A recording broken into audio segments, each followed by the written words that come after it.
Hello, everybody, and welcome to the Stronghold podcast. We have an excellent guest on the podcast today, Mr. Robert Degle, Brazilian Jiu Jitsu brown belt under John Danaher, and coach now in Singapore. What's up, Robert? How you doing, man? Hey, pretty good.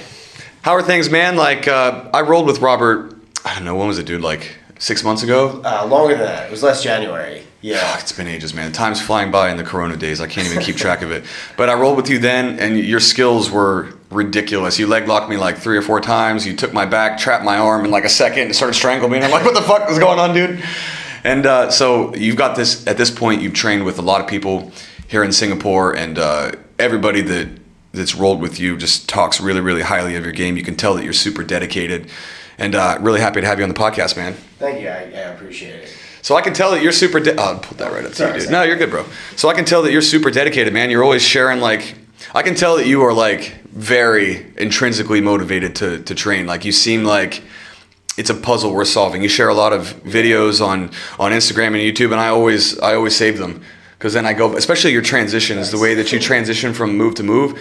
Because, when I'm learning some of the leg locks and stuff, I was never taught them. I'm learning them independently. And it's always, move by move. But then I see the way that you switch between, the 50-50 and the cross Ashy and the X-guard, reverse X, all your transitions, stepping out to the back. And you do a lot of, flow drills, I would say. Mm-hmm. Is that true? Yeah. So the trick is I think of leg locks. So a recent thought that I've been having is I think leg locks are actually a lot like wrestling. So that might sound strange, but so think of traditional jiu-jitsu is usually taught as kind of this, you're looking for stable control positions, right? That is ultimately our goal, but the trick is that I think it's actually very hard with leg locks. Stable control positions, you have to think of leg locking in steps, right? You have to entangle the leg, expose the heel, then you apply the break, right? And each of those specific steps has different things you have to do, sub-steps within those steps, right? It's very difficult to accomplish each of those steps with the same entanglement. So then I think naturally what happens is transitions become a very big part of that. So for instance, when you look at high-level wrestlers, there's very rarely static control grips they're going to make on each other that they're going to hold for lengthy periods of time. Because just like with leg locks, they constantly need to reconfigure themselves in new ways to accomplish new tasks. So with leg locks, it's really hard to stay in just one position and get everything done. You can at a lower level, but when you start to get to a higher level, it becomes very, very difficult. And I think that it has just begun to be explored at length. I don't think we're anywhere near to being done to figuring everything out. I think that the evolution is, we've gotten pretty far, but it's not done. It's the most rapidly evolving subset of skills in jiu-jitsu, I would say. Even looking at Lachlan Giles' most recent run at ADCC, all of his his outside senkaku, backside 50-50, all that, I've never seen all of that stuff in the way that he was doing it, and now everybody's got that into their leg lock transitions, and it seems like every 6 months or every year there's a new setup, there's a new position, there's a new, it's really fascinating watching the explosion of leg locking in jiu-jitsu. So you would say that leg locking specifically is less static than traditional jiu-jitsu where you pass the guard, you lock it down, you get the mount, you take the back. Would you say it's more fluid than the old school traditional style? I think so. There's still transitional fluidity to that, right? Especially at a high level. Sure. It's pretty hard to hold people in static. Just mount someone and hold them right. Yeah, especially at a high level. The higher level you get, the less static control positions there are. But I think with leg locks, there's even less so. So for instance, if your only goal is to statically control somebody with leg locks, it's pretty easy to do actually. If you get cross Ashy and you just hold the secondary leg, it's not that hard. Yeah. That's the one I would think of the most, because you got to control both legs, so you can really just ride it out. Yeah, it's pretty easy, right? Or the same thing with diagonal Ashy. It's not a hard thing to do. What's diagonal Ashy? Your legs are reaped to the inside, and you have their secondary leg control. Oh, okay. So yeah, it's like cross Ashy with the leg rather than on the inside. It's on the outside. Right, okay. Yeah, so it's an inside positioning based variation of Ashigurami, so it's very easy to control people for lengthy periods of time. But then when it comes to actually time to submit people, it's pretty hard to do for different reasons. Cross Ashy, trying to expose somebody's heel is it's not impossible, but it's very hard. And typically to get it done, you need to have a size advantage, or they just need to not know how to defend, right? If either of those is true, yeah, okay, maybe it's possible, right? But to me, that's not what I'm looking for. I'm not looking for something I hope I'm bigger than this guy. Yeah, you're looking for something repeatable on anybody, right? Yes. Regardless of skill level. Yeah, exactly. Your submission rate is ridiculous. I saw an article, I don't know, I mean, correct me if I'm wrong on this, but I think you shared it, but it was some like global ranking under black belt no-gi. Were you like number one? Grappling industries. Oh, the grappling industries, huh? Yeah. But still, dude, like, man, the fact that you're a brown belt and I think when I rolled with you, you're a purple belt and you're fucking everybody up. I was like, okay, maybe I'm way behind in these aspects of it. And I thought, even when we rolled, which is funny because this is what really opened my eyes, right? Like, obviously, I already knew you're a way better leg locker than me, right? I mean, you spent time under Danaher in the blue basement and shit, and those guys are tip of the spear, right? But I thought maybe if I could get you in certain positions, it would be whatever. Then you fucking like took my back, choked me out. Like, you got me with traditional shit too.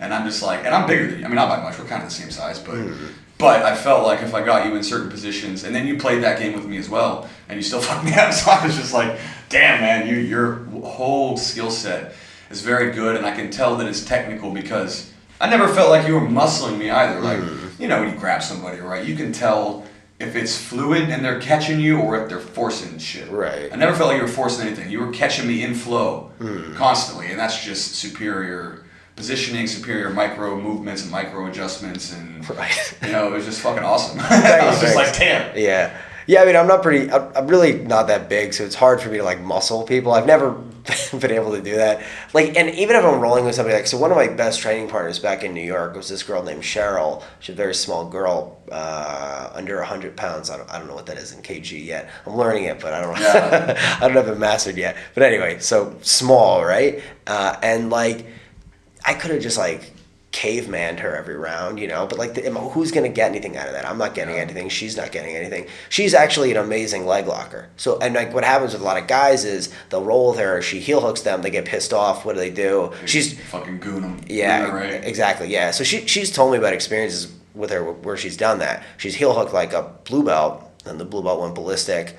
It's like, oh man, that makes for a not good training session. But when I rolled with her, first of all, like, I remember the first time I rolled with her, I was like, I want to keep rolling with this girl because it's super hard to heel hook her. Like, it was like, it's so hard. Her feet are really tiny and she has good defense. So I was like, if I can heel hook this girl, I know I can heel hook most guys. If you can heel her technically without forcing it, right? Exactly. Yeah. So the question is like, what would anyone get out of training? What does anyone get out of training if they're just like cavemanning stuff? You know what I mean? Like, all the time I have to tell students, like, gotta relax. Yeah. Gotta calm down. Like, this is not a war. It's not even about winning. Like, I literally don't care. Like, I have a student of mine here who I'm consistently letting take my back and put me in strangles because I want to practice working my way out. And he obviously gets it sometimes. Yeah. I'm letting him get pretty deep. But it's like, you have to do that. So, yeah, that's something that, it was very heavily ingrained to us in the blue basement that you have to train. Like, people make the mistake sometimes of associating very hard training with good training, right? Yeah, totally.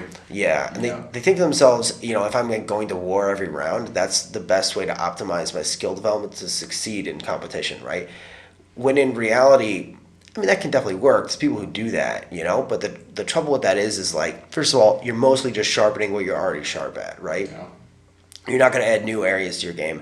And second of all, that essentially is, if you get better, it's almost on accident because you're not deliberately planning out what you need to work on. Right. There's no intention to the training. You're just always using your A game, always using your best moves. You're not, because you have to be willing to experiment. And a lot of times, if you're rolling with somebody who's around your level and you can't beat them with anything but your A game, and it's stunting your growth as a player, right, as well, because you feel like you can only do that particular thing, where the reality is, like, if you play your B, your C, your D game, or you experiment with new moves, you might get your back taken, you might get, you know what I mean, you might get caught with something, but that is still, I always say Jiu Jitsu is win-win. If you lose, you win. If you win, you win, right? Like, if I fuck up and someone's on my back, like, okay, now I'm back defense, right? It's like, there's really no lose-lose scenario. Even if you make a mistake, you get to work on some other stuff, right? Yeah, no, I totally agree. It's just, you know, like, I think what happens is instructors get self-conscious about it and they don't want to be in those situations because then they're worried if they get tapped, they look bad to their students. Yeah, totally. And then that permeates throughout the culture of the gym, and it creates this environment where people are battling it out and trying to win. And then you consider like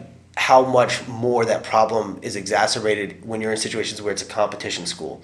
You have a competition coach, he's usually a competitor himself, he doesn't want to lose because he doesn't want to look bad. Yeah, I just think it's not good.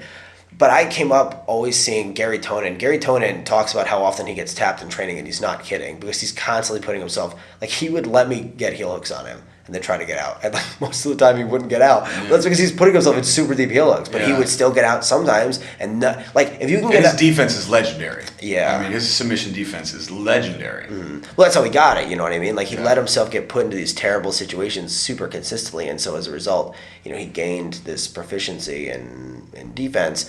And like, so I saw that all the time, and that's a good example to follow because it's like, look, he has no ego about tapping. Like Gary has, if you ask people that have trained there, he taps very loudly. Like he'll yell, tap, tap, tap. Like, so it's like everybody announcing it to everybody. yeah, everybody, like literally when Gary gets tapped, everybody in the whole room knows it. So it's like because he's he does it verbally. I think it's probably the safest way to make sure that everything stops, right? So like, yeah, when you have that example. I've tried to follow that, where it's like you need to be. I remember a role one time that I had with a training partner of mine named Damian Anderson, and he's a really good student under Gary and Danaher. And we're rolling, and it was a very neutral round. We had a few exchanges, but I was playing a very defensive game because I didn't want to get tapped out. He had a few good attacks, and I was trying to avoid those. And after the round, he got like really mad at me, unnecessarily mad. Because you weren't opening up. Because I wasn't opening up. Yeah, he's actually a good friend of mine. So it wasn't like anything weird, like that kind of an anger. But it was just anger, like he was pissed off. I remember he said to me, like, he as soon as the round ended, he was like, "Fuck, Rob." He's like, "You got to get better at defense." And I was like, "You didn't get me." And he goes, "Yeah, but because you were avoiding the situations." Yeah. And I think that he could have said it a little bit better, but I do understand his point. You understood what he meant, right? Yeah, like I completely understood what he meant, and I've taken that a lot to heart, and I think it's super, super important. So I also think it really stunts your growth if you don't do that. I mean, I can give you an example. My wife is less than 100 pounds. I mean, she's 50 kilos, right? So about-ish 100 pounds. Mm-hmm. And she always wants to go with all the bigger people and all the good people. And then I really only had this realization maybe like 2 months ago or something like that, because she's going to compete for a spot on the national team here in Singapore. She's one of my purple belts. She's like 3-stripe purple. And I've been training her full time for like 6 years, right? And I realized that her defense is good in the sense that it's very difficult to tap her out, but her submissions aren't there, her sweeps aren't there, all these aspects of her game aren't super developed because she's at such a size disadvantage. But she's technical enough that people have to resort to strength if they want to compete with her. And if the ego's involved, then she just never gets to hit her offense. She's constantly shelling. Maybe she'll scramble, she'll take the back, but then they're pulling, and they're way bigger than her, so when she's trying to hit the choke or something like that, it's so hard for her to punch it in or armbar people that are literally like 20, 30% bigger than her on average. That doesn't even include the people that are way bigger than her, right? And it just so happens that a lot of the more experienced people in our gym tend to be a little bit larger. Mm-hmm. But I realized how much it stunted her growth over the years, that because her technical level is higher than everyone else's, for them to feel like they're competitive with her, they're forced to overcompensate in order to have any success. And they can't bring the ego down enough to let her work. And in their mind, they're fighting harder. Mm-hmm. But the reality is like, listen, if she takes your back and you can't defend without doing all these chokes, or you can't like balance out so hard and fucking explode full power out of like a mountain when she's big, it's like it's just not helpful to either of you, because you're not doing a technical escape, and she's never getting to drill her offense because she's constantly under fire by these people that are way bigger than her. She's not getting to hit her reps, you know what I mean, for her submissions in transition, because as soon as she'll catch an armbar on a bigger guy, they'll literally fucking just pick her up, right? She's so small. And then I've realized like how much of a hindrance that is to her overall development. Yeah. And like the only thing that I say now is like, you try to teach that, but you get those young kids, hey, it takes experience and time to learn when to cool it down, when you're overcompensating, when you're not. There's no ego involved shouldn't be in tapping out. It's just part of the process. Like, you need that. We've tapped more than, I tell this to my students all the time, I've tapped more than all of you guys combined. Right. I mean, it's just part of the process. And if you can't if you're a purple belt or a brown belt and you can't give a white belt or a blue belt your back without worrying about it, then it's really on you. Like, you need to work that skill set then. Like, drill your escapes and even give him stuff. Let him, stick the arm out periodically just to see, let him take it. Yeah. Get into that last line of defense and see if you can get out, because that, to the student that you're rolling with, right? Like if I'm rolling with a blue belt or white belt and I'm deliberately sticking my arm out when they mount me to see if they'll take the arm, and then they take the arm and now they're like starting to stretch it, but I thumb out and I pull out. Yeah. Even to them, that's like a victory because they're like, it's close, right? And they're like in their head, they're like, oh, you know what I mean? Right. And they get that little bit of a boost where they're not constantly under fire. And I preach all the time at my gym about like optimal level of difficulty. I say this all the time to my students, right? Like everybody that I roll with, I want to hit that flow state. I want to get the optimal level of difficulty. So that means that like if I'm rolling with a white belt, I can't just smash the white belt. It needs to feel like a give and take. It needs to feel like they had moments of success other than just pure survival. If it's too easy, they get bored. If it's too hard, they hit that wall and they feel like they can't open up. And then the class drags on for hours. But if you can hit that flow state of like optimal level of difficulty and everybody feels like they're in a battle where they have a chance to have some success, the whole experience is so much more enjoyable and the development is much faster. Right. Yeah, no, I basically agree with everything you were saying. Yeah, I mean, as a coach, you have to think how you're going to force skill development, because contrary to popular belief, skill development is not what most people come to the academy to do. Most people come to the academy and they just want to win their rounds, right? And I think there's two ways you can do this versus like cultural, and you're definitely right, it is hard, especially when you're dealing with young competitors who have egos and things like that. You know, at the end of the day, like you can't control whether they have egos. I try to police the room the best I can to integrate a culture of improvement.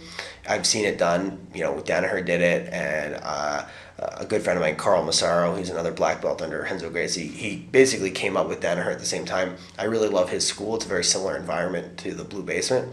And like they both, I think, did a very good job of succeeding at developing a culture of improvement rather than like winning, you know what I mean? Obviously, you're still going to have that though. You're still going to have students that want to win, right? Like, or at all costs, right? Because I think actually wanting to win in the round is important. It's just wanting to win technically, if that makes sense. I mean, you don't give like freebies. I mean, two blue belts rolling together, you're not like, take my arm. Right. But there's a middle ground of like, if you can't get it without going to that place, get to the next thing, right? Transition to the next thing.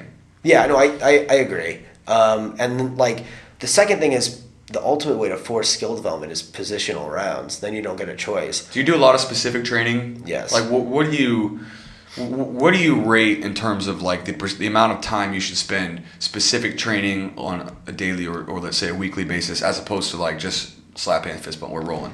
I think probably half. I think is good. Yeah, I think half is good. Danaher used to do more positional training than live, just regular training. I will say this. So like the reason why I say half is because I am mature enough about my training that I know that I can use my rounds productively to get better at certain skills that I want to get better at. And I'm not just going to like, so for instance, like I have a student here who's very good at butterfly sweeps, and I keep trying to pass his guard. I keep trying to pass his butterfly guard using body lock passing, which I'm not really that good at yet, but I'm trying to gain that skill, right? And half the time, maybe more than half the time, he sweeps me over. You know what I mean? I'm expecting that to happen, to be honest. You know, and like I could just like lock him every round. Right? Yeah, you could just not play that game, shut it down, right? Yeah. Sit and pull into Ashy or something like that. Right. But then it's sort of like, what am I getting out of that round? You know, I'm just sharpening a sword that's already sharp. You know, you still always need to work on what you're good at, but in that specific situation, he's good at something, and I'm trying to practice basically getting past that.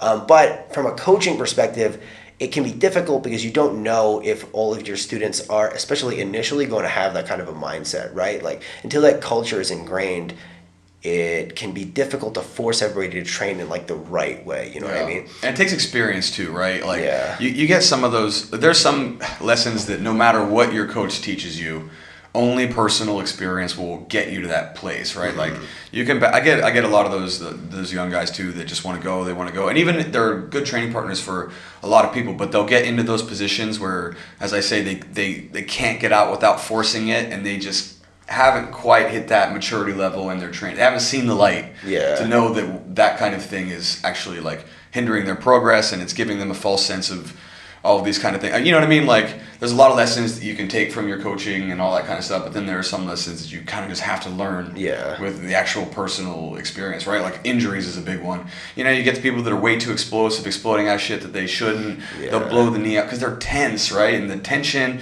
falling body weight, all of that stuff is going to be more likely to create an injury, when realistically, if you'd just gone with it, if you had given up the battle to win the war, which is spending time training and developing your skills rather than trying to win every single little exchange, then they won't get these catastrophic injuries that put them out for 9 months or whatever, right? Have you ever been seriously injured, like had a long one? Yeah, I've had bad injuries. Was it that type of example, or?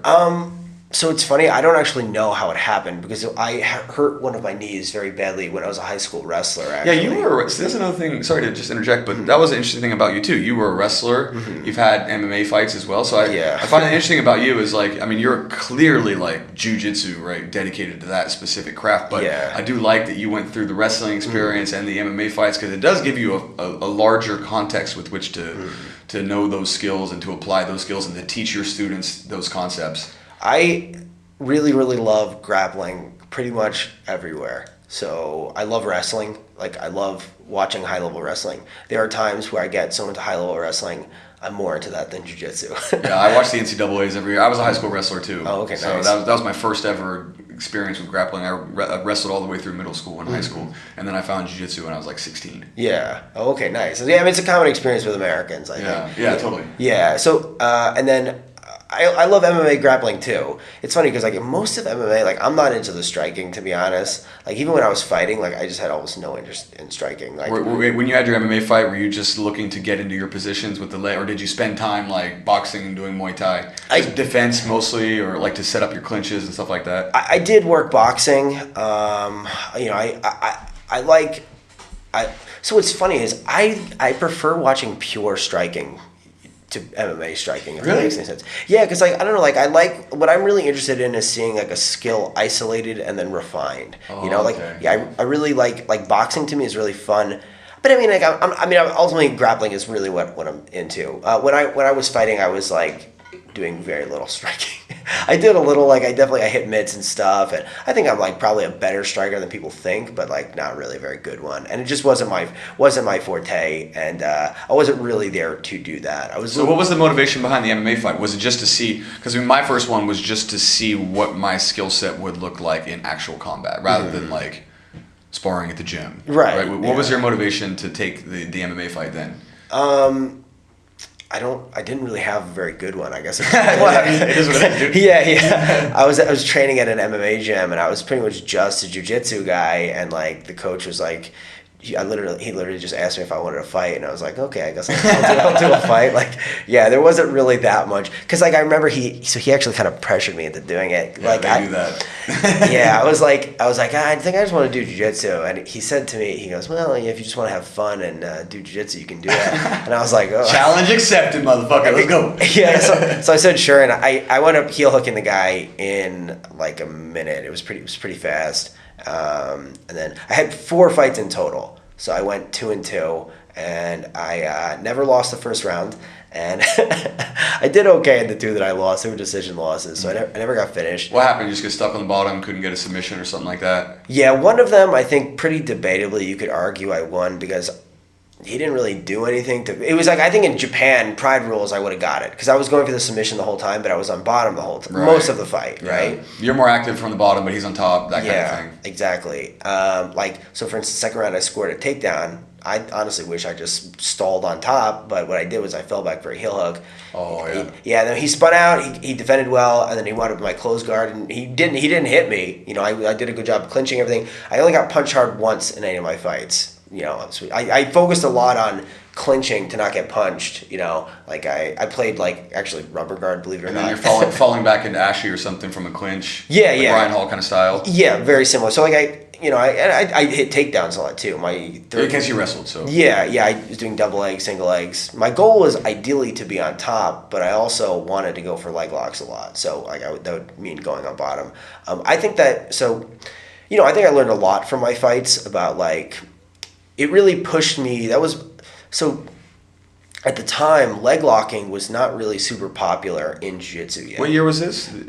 my last fight was, I think, 2014. Okay. So I was pretty young. I was like, it's when I was in college, doing philosophy. Did this for fun on the side. Yeah. Like I remember I was at a weigh-in once, and I had a copy of Immanuel Kant's Critique of Judgment, and one of the that's like aesthetic. He's a good German philosopher. It's a book on aesthetics, and then one of the guys that was doing like the tech work for the event, like he was like camera production, he was like, I have never seen a fighter bring Immanuel Kant to a weigh-in. I was like, it was just what I was reading on the train, like, but like anyway, so like, so like, I think I learned a lot from my fights, like, and now I people have asked me if would I fight again an MMA fight, you know what I mean? Maybe. I'm not opposed to it. I definitely would. For me, it wouldn't be to be an MMA fighter per se. It would be to like, I like the idea of having, I think competition can provide a strong motivation to develop skills, right? And I think that I like the idea of having the motivation to practice MMA grappling more, because I do think it's interesting. I think it's fun. Well, I was going to ask you. I mean, that was the kind of the direction I wanted to go at some point in this podcast. Was what do you think the role of leg locks is in sort of modern MMA? Because as the skills are developing, leg lockers are getting better and better and better. You're starting to see them emerge a little bit in MMA. But it still seems like generally they do get shut down more. Yeah. And part of it is the fact that you're loose, the added element of striking, and the fact that I think there hasn't been a whole lot of systemization specifically with developing a leg locking game for MMA. In other words, being aware of like frames when you're using both of your hands to attack the heel or the knee, judging the distance, actually getting in there. So what's your take on that? Do you think that they'll remain in the sense that they've been so far, which is a relatively low percentage, I would say? Obviously you get the Paul Harris's, you get the Ryan Hall, he healed BJ Penn. Of course you get those elements of it. They do seep in. And I'm not saying that they're not effective in MMA. They are. They do seem less effective, but that's with the caveat that the skill is really, really developing now. Yeah. So what's your take on all that? Do you think we'll see a leg locker go through and get their way to the win, like with the same rate that you see people master the rear naked choke or master the guillotine or armbar or something like that? Well, so the first thing I'll say is I don't ever want to coach leg lockers. I want to have people that are well-rounded, right? I don't think anyone's ever going to get to a high level just doing leg locks. I don't think you're going to do that in grappling or MMA. You get what I mean? Yeah, totally. Yeah. In isolation, right? It wouldn't work. You want the whole skill set. Yeah. I don't think you're ever going to have success only doing one thing. Period, point blank, and leg locks are obviously part of that, right? So I think we're very fortunate that the closest, I think, grappling rule set to MMA, the grappling rule set where the skill set needed to win at the highest levels, that it's similar to the skill set you need to succeed with grappling at the highest levels in MMA, is ADCC, which is what it's what people take the most seriously. So as a result, I think a lot of what works in ADCC will translate over well to MMA and vice versa, right? Obviously it's different, but a lot of the same skill sets will translate over. And I think the main reason they're low percentage right now in MMA isn't a reflection on the utility of the techniques, but rather it's a reflection on that people, quite frankly, just are like dog shit at them. Yeah, the skill level. Yeah, and I think for a very understandable reason, right? If I'm a coach, if I'm an MMA coach, and I have a certain amount of time with my fighter to allocate to skill development, I don't think leg locks are at the top of the priority list, but I don't think they're at the bottom of the priority list. Like, so for instance, like people take time out of their day to have their athletes work swinging close guard arm bars, and like the reality is that's, in my opinion, a borderline complete waste of fucking time. Yeah. You know what I mean? To me, leg locks are more worth your time than that, Close guard just in general is kind of a waste of time in MMA, I would say. I agree. Yeah. It's so static, your shoulders are pinned on the ground, and someone's on top of you with posture and gravity, Yeah, it's pretty dire. It's not a good position to be in. But even if you, like I learned, like in my fights, I clinched well, I didn't get hit that much, but I still lost the rounds. You know what I mean? I mean, it can be useful if you're stuck there and someone's obviously clinching there to mitigate the strikes if you're rocked, but eventually you would need to get out of there and get to a position that's a little bit more fluid and can provide sweeps. Like, I'm all about half guard for MMA if you're on the bottom. Yeah. Right? At least something like that allows you to come up with an underhook, get to your feet. I mean, close guard literally locks you into your opponent from the bottom position. Yeah, which can have its utility, but there's also big drawbacks to it. But so yeah, so it's not the top of the priority list, but I do think it's somewhere in the middle, and I think that as a result, and right now it's just like it hasn't been widely taught, and I think that if it gets to that stage, I don't know if it even will, but if it gets to that stage in MMA where it's more widely taught, I think that it can be used very effectively. Now, so the question is like, how do you use it effectively, right? So I think the best way to use leg locks is from the bottom position. Okay, so if I'm in MMA and I'm on top, do you think it's very smart most of the time to be dropping down for them? Yeah, of course not. No, probably not. It even makes sense for the scoring system, right? Because if you're on top and you fall back, you're done. But if you try to roll for a leg lock when you're on bottom, you're not conceding the top position. You're not losing points for a sweep. Yeah, and oftentimes you are getting the top position if you don't get the finish, right? So the highest level of leg locking is using leg locking in combination with positional advancement towards the upper body, right? I try to get my students all the time, like they go for leg locks. I'm like, guys, use the threat for at least consider the sweeps or the back takes. Like that's when you really start to get higher. I mean, I don't claim to be high level, but I'm higher than my fucking white belts and my blue belts and stuff, right? Yeah. So I'm like, at least I'll see them get a good position on the heel, and then people will turn their back and they'll follow. I'm like, follow them up, like take the top position, take the back. You're really good at taking the back off of it as well. You showed me a few of those drills when you're there, when you're doing like the cross ashy, and people turn away to come up, and you limp leg out, and then come in on the back and. No, that's a super useful skill set to be able to come on top or take the back off the leg locks, and just not enough people do that. Like if you look at a guy like Pliares, he was amazing at finishing, but if he didn't get it, he would just like lay his back still. He had nothing, and it sucks to see because he's so good at the finishing part, but you got to be able to follow up. Someone like Ryan Hall is very good at the follow up. He's fascinating, man. Yeah. Ryan Hall's MMA career is super fascinating. I wish he fought more frequently. Yeah, I mean he's got the most interesting style that I've seen in a long. I mean, he throws like wheel kicks, and he uses the kicks almost to suck you into boxing range, and then he's Imanari rolling and pulling in on your legs, and it's super damn difficult to deal with him. He's basically Imanari but more refined. Yeah. If you look at old Imanari, he would just throw crazy kicks. The big difference is that Imanari's kicks were just like insane. There was really no technique to them. Ryan's clearly doing like technical kicks, so that's like the big difference. But I think there's a lot of similarities between those two. But to me, the best leg locker of all time in MMA is probably Gary Tonin. And if not Gary, my pick actually for second best leg locker in MMA of all time would actually be Marcin Held. I hear his jiu-jitsu is really, really good. Yeah. I know he was like an IBJJF champion and did really, really well. He's had mixed success in the UFC, but he's still, I think, a top 15 guy. Yeah. I never trained with him, but all the word is that his jiu-jitsu is excellent. Yeah, he competes very well with top jiu-jitsu guys as well as he didn't have a great UFC career. He actually left on a win, which is funny. I thought he was still in the UFC. No, Jake, can you pull up Marcin Held's Wikipedia? He went to ACB, and his last fight, I think, was PFL. Yeah, he just had a PFL fight last night, I think. I thought he was still in the UFC, man. Damn. Yeah, he fought a guy, I forget his name, another European guy, beat him, and then actually left. He might have got more money in ACB. I don't know. But I'm a big fan of Marcin Held's. Like, I think he's awesome. And Gary Tonin's damn fascinating. And what I like about him is he's got a fully developed skill set. You can see his striking is good. Yeah. He always was one of the better wrestlers anyway. Mm-hmm. The way he goes in on double legs, single legs, high crotches, and if you get a hold of him, he'll Granby roll. And he's just really well developed. You got it there, Jake? Yeah. Oh, he's on a streak right now, hey. Let's see what we got here with Marcin Held.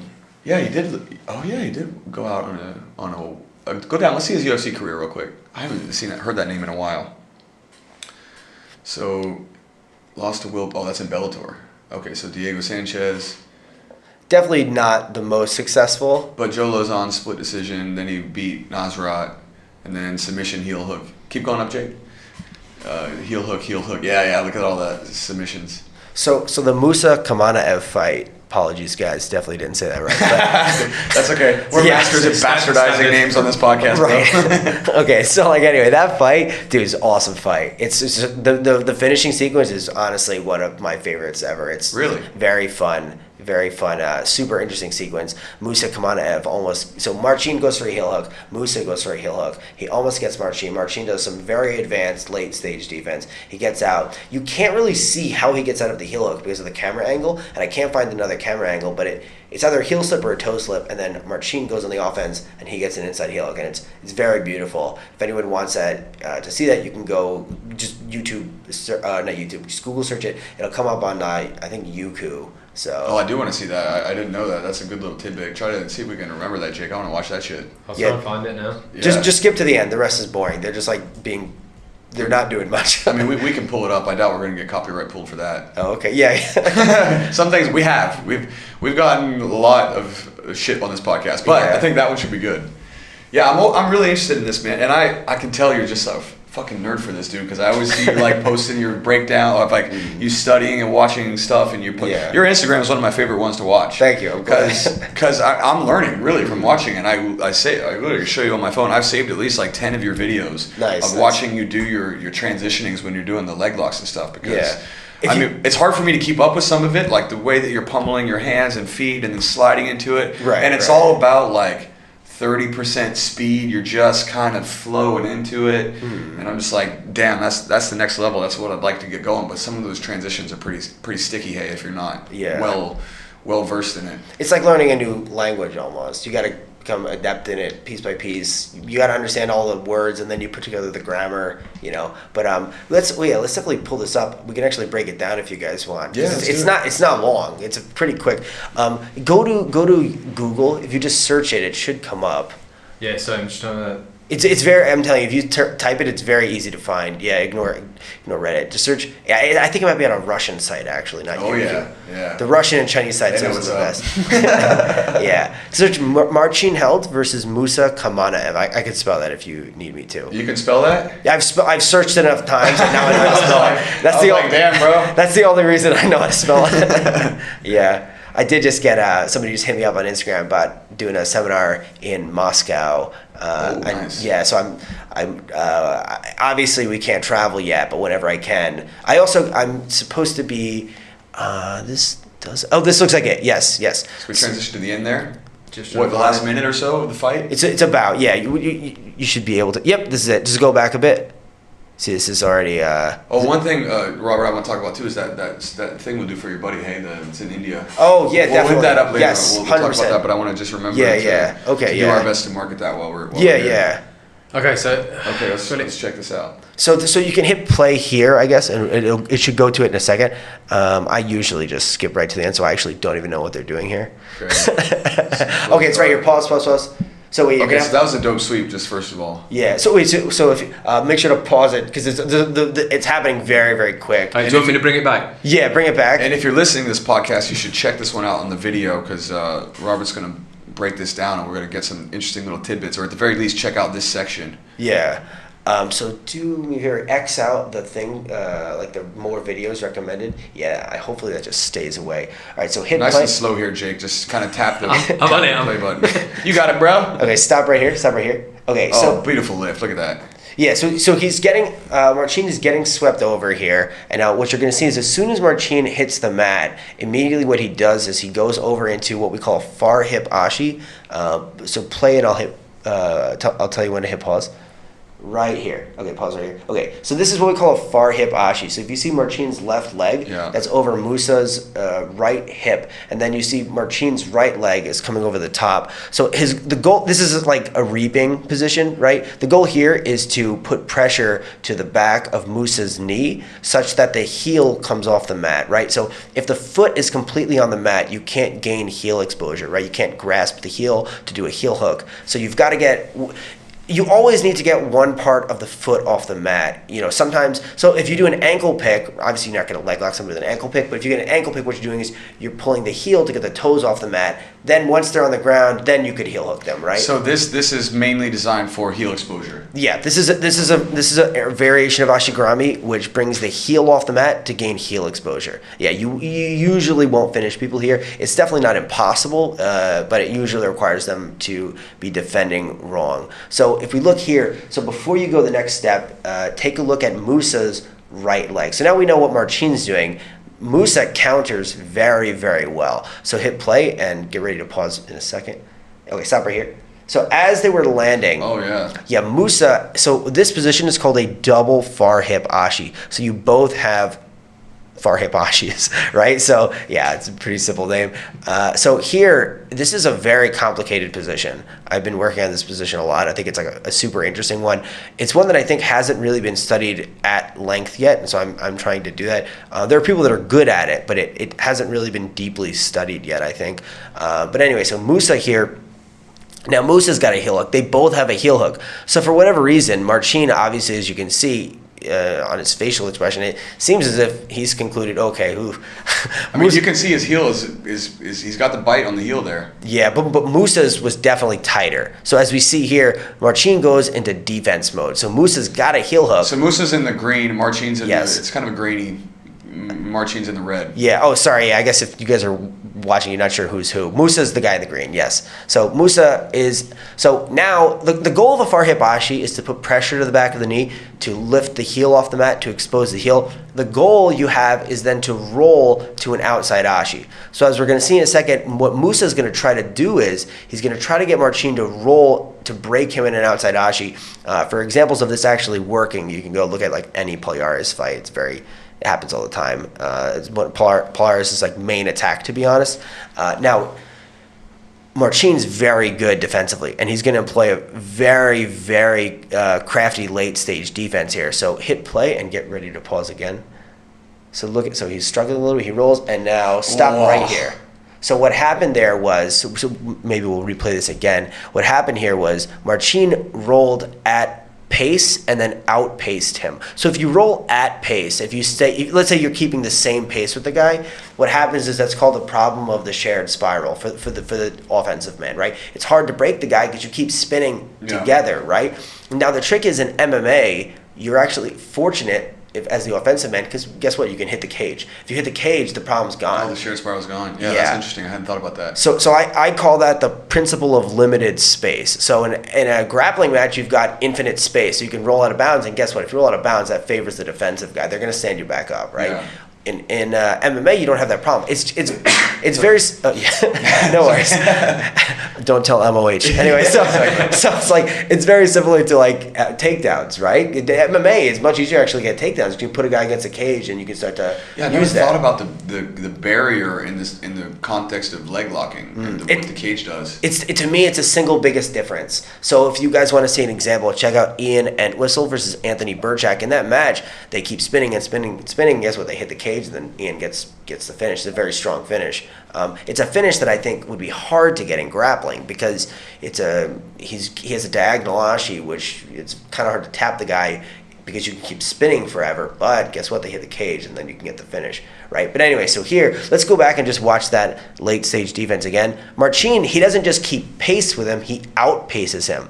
And because he outpaces him, what happens is he doesn't just spin as fast as him, he spins faster than him. And so as a result, his leg rotates within Musa's hips such that the angle is wrong for the heel hook. He points the front of his knee into Musa's hips, which makes it impossible for Mma to apply, I shouldn't say impossible, I guess, but very difficult for him to apply heel hook breaking mechanics. He could have shifted into kind of like a loose knee bar, but it's not really a great angle because Marcin's knee is pretty close to the knee line. You know what I mean? So so if you watch Palhares, what he used to do was he wouldn't even, you can't really stop the shared spiral. It's tough. So as the offensive man, especially if you're going for the outside heel hook, right? Yeah, especially with the outside heel hook. Yes. So as a result, what Palhares would do is he would switch to the knee bar.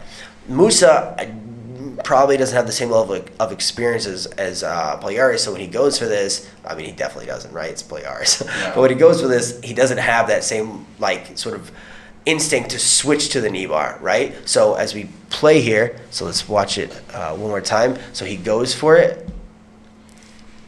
Clearly, he's got a good bite. They roll, and it'll stop right here. Oh, yeah, that looked gnarly. Yeah. Half a second back there, Jake, just so we can see the torque on that knee.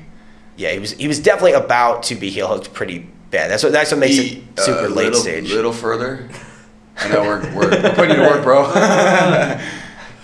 The frame rate's so bad on it, I can't get it. That's good right there. That's perfect. There. Oh yeah, I mean you can see he's definitely got some torque there. Yeah, and very clearly in a bad position is Marcin, right? Yeah, he's trying to slip the heel or point the toes or something. Well, so he's spinning faster than this is so late stage. You're not gonna. There's no way you're heel slipping or toe slipping. The knee's not at the right angle to do that, and the grip is it's too tight. You're not going to heel slip or toe slip at this point.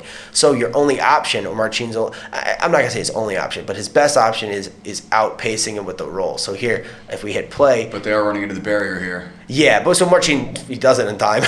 He had one chance, and he got it on the one. So they spin, and now look right here, stop. So you, as I said before, you can't see what happens with his foot, but he obviously got out, right? He spun faster than him. He made it impossible to imply either lateral or rotational braking mechanics. Those are the two main types of heel hook braking mechanics. And Marcin basically put Musa in a position where the only thing he had was a kind of like a trash knee bar, a loose knee bar. And then now Marcin is able to pass off to a 50-50. And now from here, we can just hit play, and Marcin gets a really nice inside heel hook. So yeah. Yeah.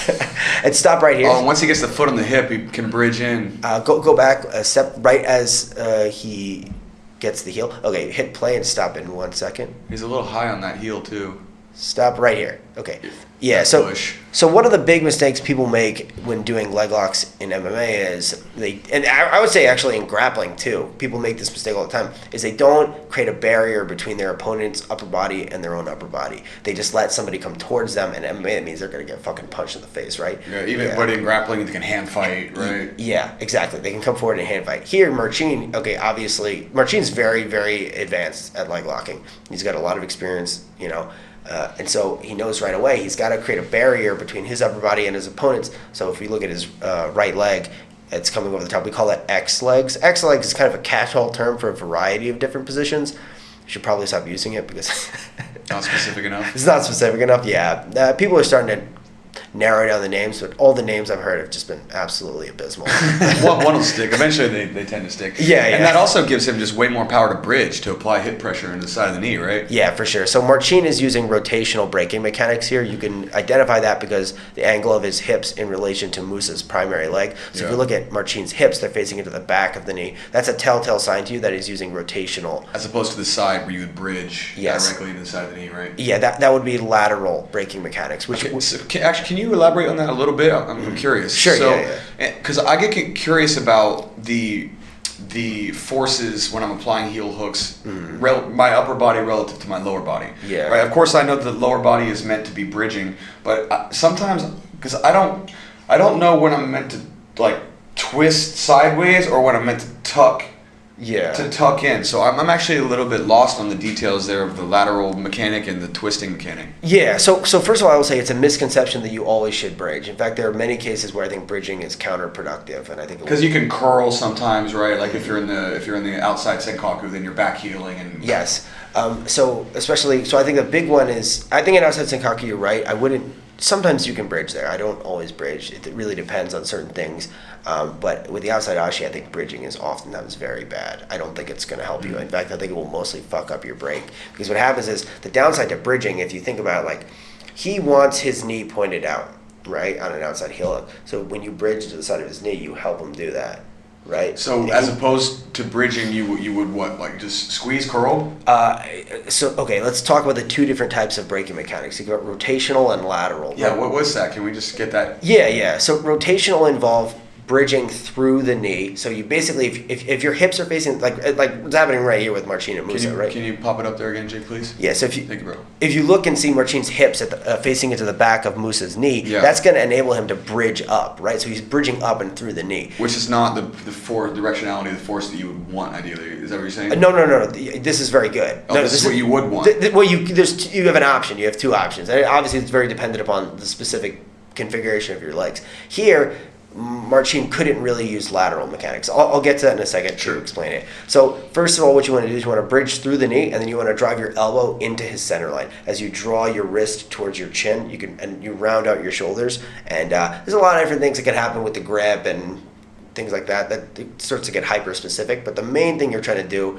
is bridge up through the knee and drive your elbow into his center line and draw your wrist to your chin. Those are So can you demonstrate? yeah, well, With your upper body? best I can. Yeah, I know. We're giving you limited options here, bro. But So if you're like, look, if you have, think about it. Like my shoulders are flat back, right? This is very bad, right? If I'm like this, what happens is I take the heel with me as my upper body goes back, right? So you want to bring your chin to your, you want to bring your wrist to your chin, then you want to bring your chin to your wrist, grab everything tight, round your shoulders, and take everything back as a single unit. Versus if I do this, trying to pull your hands to, it's not good, right? This is pretty bad. So you round everything out, and then you drive the elbow into the center line, right? Just towards his hips, right? And that's what that's doing. What that is doing is you're going like this as everything's nice and tight, and you bridge up and through the knee. There are certain problems associated with that, defensive problems, especially the elevation of your opponent's far hip. If you see here, Moose's far hip, in this case his right hip, is you see how that's coming off the mat? He's doing that so he can start spinning, right, to relieve the pressure of the break, but it's MMA, you're going to hit the cage. So here, it doesn't matter. Lateral braking mechanics are very different. Lateral braking mechanics, instead of bridging up and through the knee, you're focused more on putting pressure to the top of the thigh. So when you put pressure to the top of the thigh, and there you're, it's not about driving your elbow into his center line, it's about driving your elbow back into your own hip. So you drive your elbow back into your own hip and you put pressure to the top of his thigh, and there's various ways you can do this. And there, it's all about the contrast between pulling, so your elbow goes back and you pull your, this is the same, you pull your wrist to your chin as you put pressure down to the top of his thigh. That's kind of more like, it's almost really more like an arm bar, you know what I mean? It's more like direct contrast of forces there. For a long time, everybody thought rotational were the most popular. Then people were like, oh, this is too easy to stop by spinning. So everyone started doing lateral braking mechanics.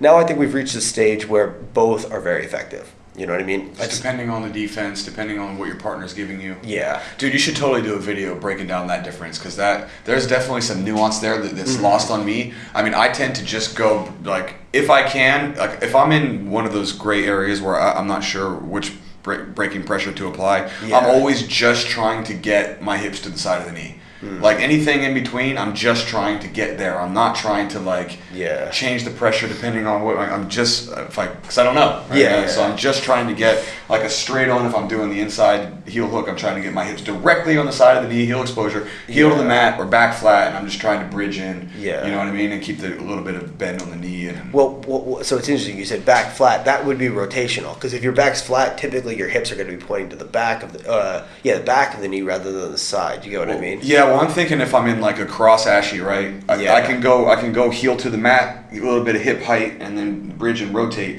Or if I'm in that same position, I'll go flat back, single leg bridge like in a triangle, and then bridge into the side of the knee. Yeah. Okay. Yeah. That's what I'm thinking. But again, the nuance here is lost on me, so I'm finding this very interesting, because I'm a geek about this shit too, and I just literally have not been exposed to somebody who's so well versed in all of the nuance here. Yeah. I mean, it gets very complicated. I think breaking people's legs at a high level is like much more technically complicated than like an armbar or a choke, I would say. I mean, there are layers you can add to all of that, of course, right? But I don't know. I do struggle with. Maybe it's just because I haven't started from the beginning with it. I'm sure that. I think they're all difficult. I don't want to. Sure. I don't want to rank them. Probably the rear strangle. You're right. It's not really. I mean, it's pretty. It's definitely there's levels to it, but it's not as technically. It's just a little bit more intuitive. Yeah. That's the best way to put it. Well, so I used to have fairly constant nightmares where I would catch somebody's heel in a match and I wouldn't be able to break it. No. And you wake up and you're fucking sweating and you got your own heel in your arm. And I would just be like, because it was like, I don't know, like I had a couple matches where I couldn't actually, I got the heel, because what happens in training oftentimes, you catch the heel, the guy just taps. Yeah, so I'm at that stage now, and if I roll with my like better students now, I feel like I have it, and then I'll go, and then it won't be there, because they're starting to build more, they're not tapping immediately anymore. They're starting to play with the defense, and like, when am I safe, when am I not? So now I'll get it sometimes, and it's just not right, and I'm still in that process of trying to figure out what's up. Yeah, I mean, so the solution is you've got to go into training with the conviction that you just want to hurt your students. No, I'm joking. Yeah, exactly. No. Just tear the ACL, dude. Come on. Yeah, no. Like all jokes aside, like you've got to be willing to take it fairly late stage, but that's a whole. That's a tricky thing to train, right? That really late stage heel hook defense, because Yeah. you build your awareness Yeah. of the submissions like over time, and if you go a little bit too far one time, then you know your knee pops and you're out for a while. And Yeah, I have never seen a bad knee injury at Henzo's from heel hooks though, which I tell that to people all the time because I think people would be shocked to hear that. They would imagine, aren't legs shattering left and right? Like, no, not really. I've seen the much worse injuries from wrestling. Oh, wrestling's the worst. Yeah. Falling body weight is like universally, in my opinion, the number one reason for people getting injured. Yeah, It's usually takedowns, people hitting the mat, or like space complications where people are running into each other. And, Yeah. You know. But I totally agree. I think falling body weight is one of the worst things for injuries. But leg locks, I think as long as you are training with people who you trust and you're going, the rule that I give my students, it's not really even that hard to apply, is if you don't have any experience, 3 seconds, you're done. That's it. I don't care how close you think you are to getting out. 3 seconds and you're done. If you don't really know what you're doing, that's it. 3 seconds is enough, right?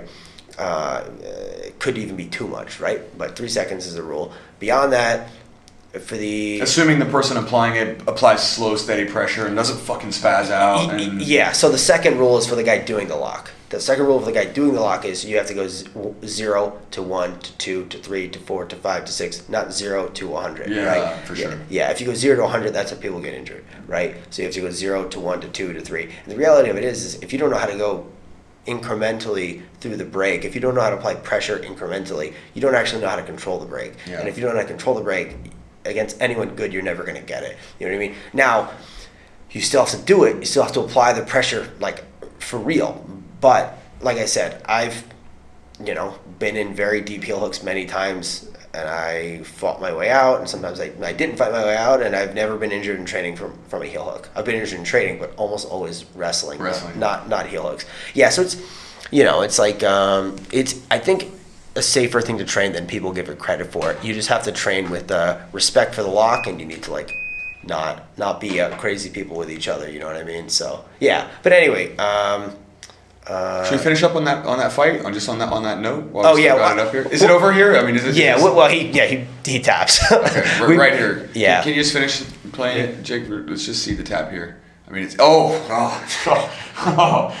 me to? There's the last second of brutality that I hadn't seen yet. Do you want me to play through the whole sequence? Yeah. No Let's do the whole sequence in real time. I send this one to people all the time for an example of the double far Hip Ashy because I really love this A sequence. little further back, Jake. Before that sweep was nice too.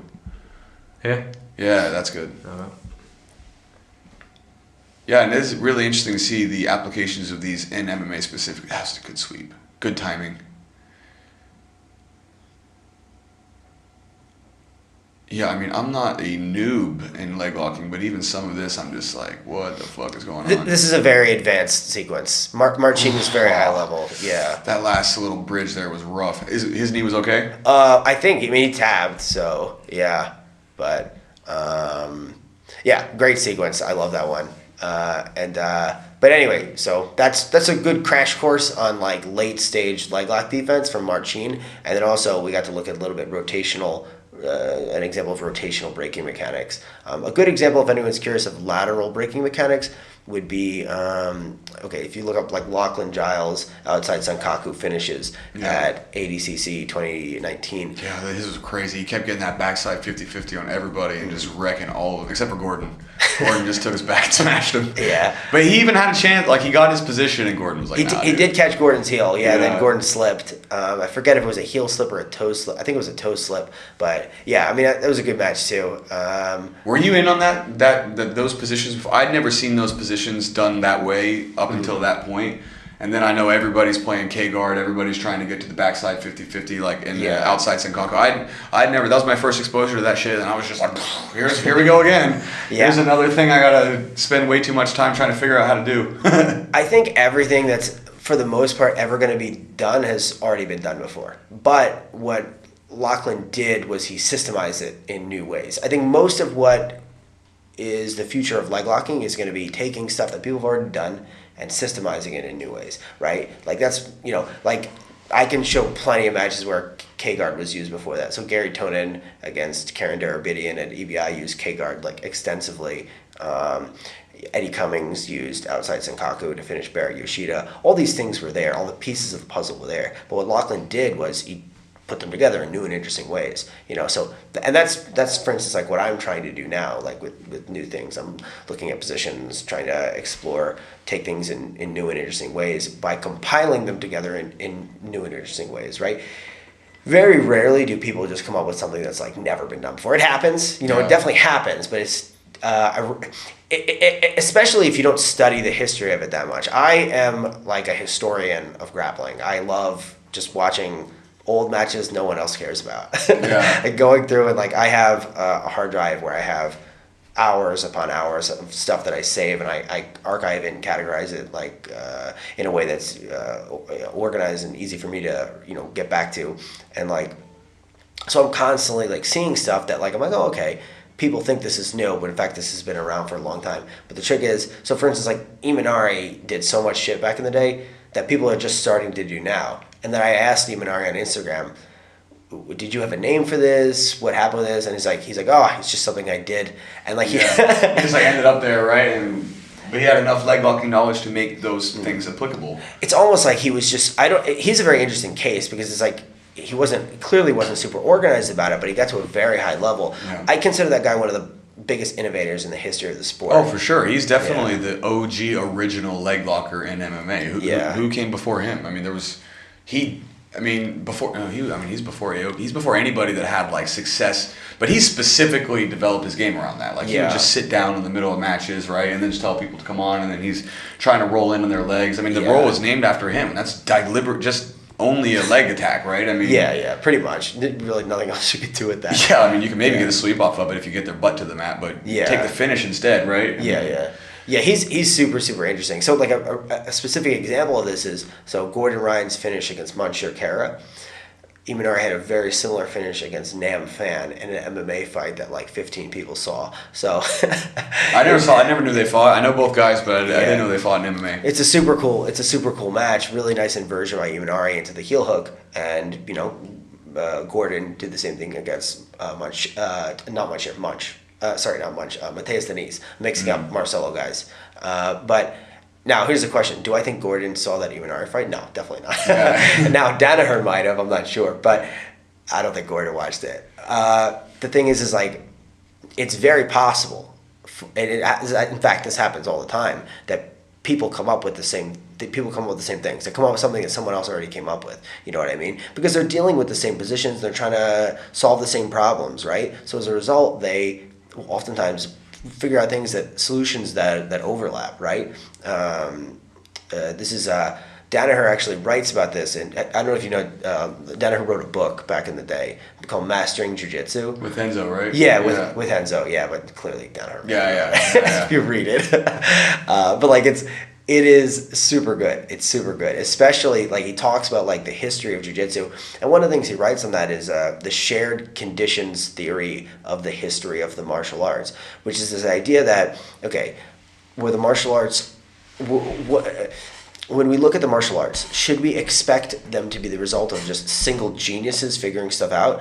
And he argues that's kind of a naive way to look at it. In fact, a better way he argues to look at it is what he calls the shared conditions, which is when people with the same tools, right, the human body, we all fundamentally the same bodies, when people with the same tools come to the same problems, the problems of fighting, jiu-jitsu, whatever, oftentimes they're going to come up with the same solutions. So the example he cites is that in every grappling art in the world, there is an example of the double leg. Now, do you think that just one guy figured it out and then went throughout the world teaching everyone the double leg? Yeah. No, that's definitely not what happened. What happened was different people throughout the world had the same basic tool set. They had their bodies. Limitations of the human body. There's only so many ways to get it down, right? Exactly.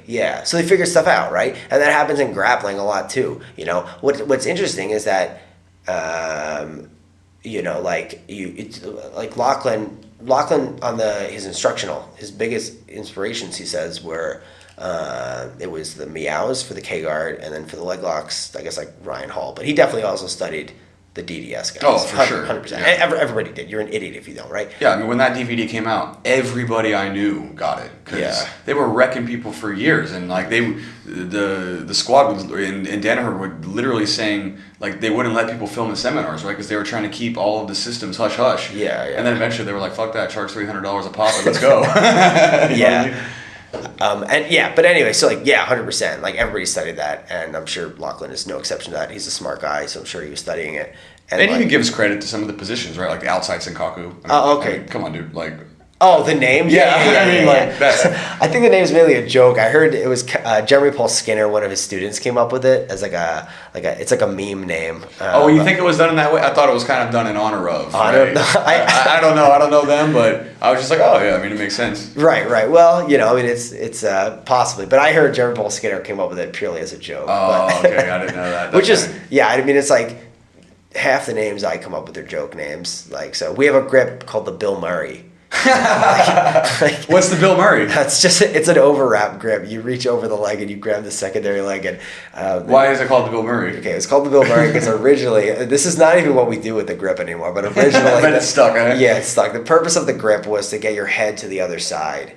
And it was like, I was doing that one day and I was talking to my training partners and I was like, what should we call this? One of my training partners, Tong, he was like, it's like a groundhog coming out of a hole. I was like, oh, okay, what's a movie with groundhogs? Oh, I wonder. Yeah, they're like... The only one ever. Yeah, well, they said Groundhog Day, and I was like, all right, so I guess we'll just call this the Bill Murray. It's like, we have some... It's funny, like, 10th Planet has a reputation for stupid names. Oh, yeah, they have the best, I would say. Yes. Or at least theirs have transcended the jiu-jitsu culture the most. Right, yeah. But we also have very dumb names at Henzo's that we used. Like, we had a move called the Kong Wenge, which is named after an anime character, and things like that. So, yeah. But, but anyway, yeah. That's cool, man. I'm not a historian in the sense of, like, tracing the lineage or the history of the moves, but the history of the martial arts themselves I found endlessly fascinating, right? I just did a little segment on the last podcast talking about, what's that, Jake? Is it his? Yep. Oh, I just touched it. Oh, fuck. There you go, dude. It's a photograph. Yeah, I'm on the main feed, so it's not going to show up on there. Okay. It's just you.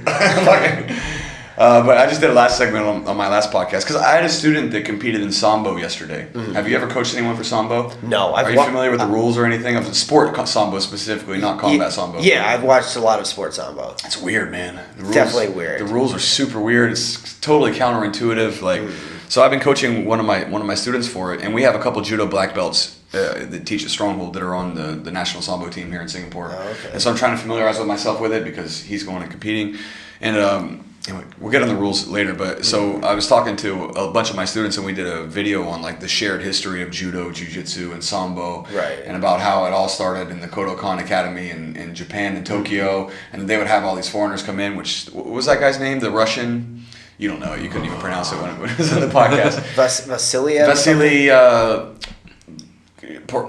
something off. Yeah, but he's the guy that took that form of judo back to Russia and it became sambo. And he got executed. He got right? executed. Yeah. He got shot in the head in a prison camp. Yeah, terrible. Well, and then he got totally exonerated later. I guess that's Soviet Union for you. Yeah, and anyway, and then of course, Maeda took the teachings of Kano into Brazil and then met the Gracies and yada yada yada. And so I'm interested in that aspect of it, but the actual like history of seeing somebody like do the first triangle or whatever. I never really knew that, but I do remember seeing that old video of like Helio Gracie having somebody in a heel hook in the gi, right? So these moves have been around for a long time. Yeah. And all of this stuff is, as you say, systemizing it, tweaking it, refining it, and in particular figuring out like the very specific mechanics of how best to apply them. Like that's the newest thing I've found in jiu-jitsu is the treatment of the human body as almost like a spectacle of engineering, right? It's like, okay, you're at the end of the lever, you can grab, it's like making the geometry of the human body and how best to apply like these brakes, for example, and leverage and levers and wedges and, right? I mean, that's really getting down to the limitations of the human body and how best to scientifically break down how to fuck it up. Basically, yeah. Yeah. It's funny, like, before I started training at Henzo's, I was very into, like, this sort of, like, academic approach to jiu-jitsu.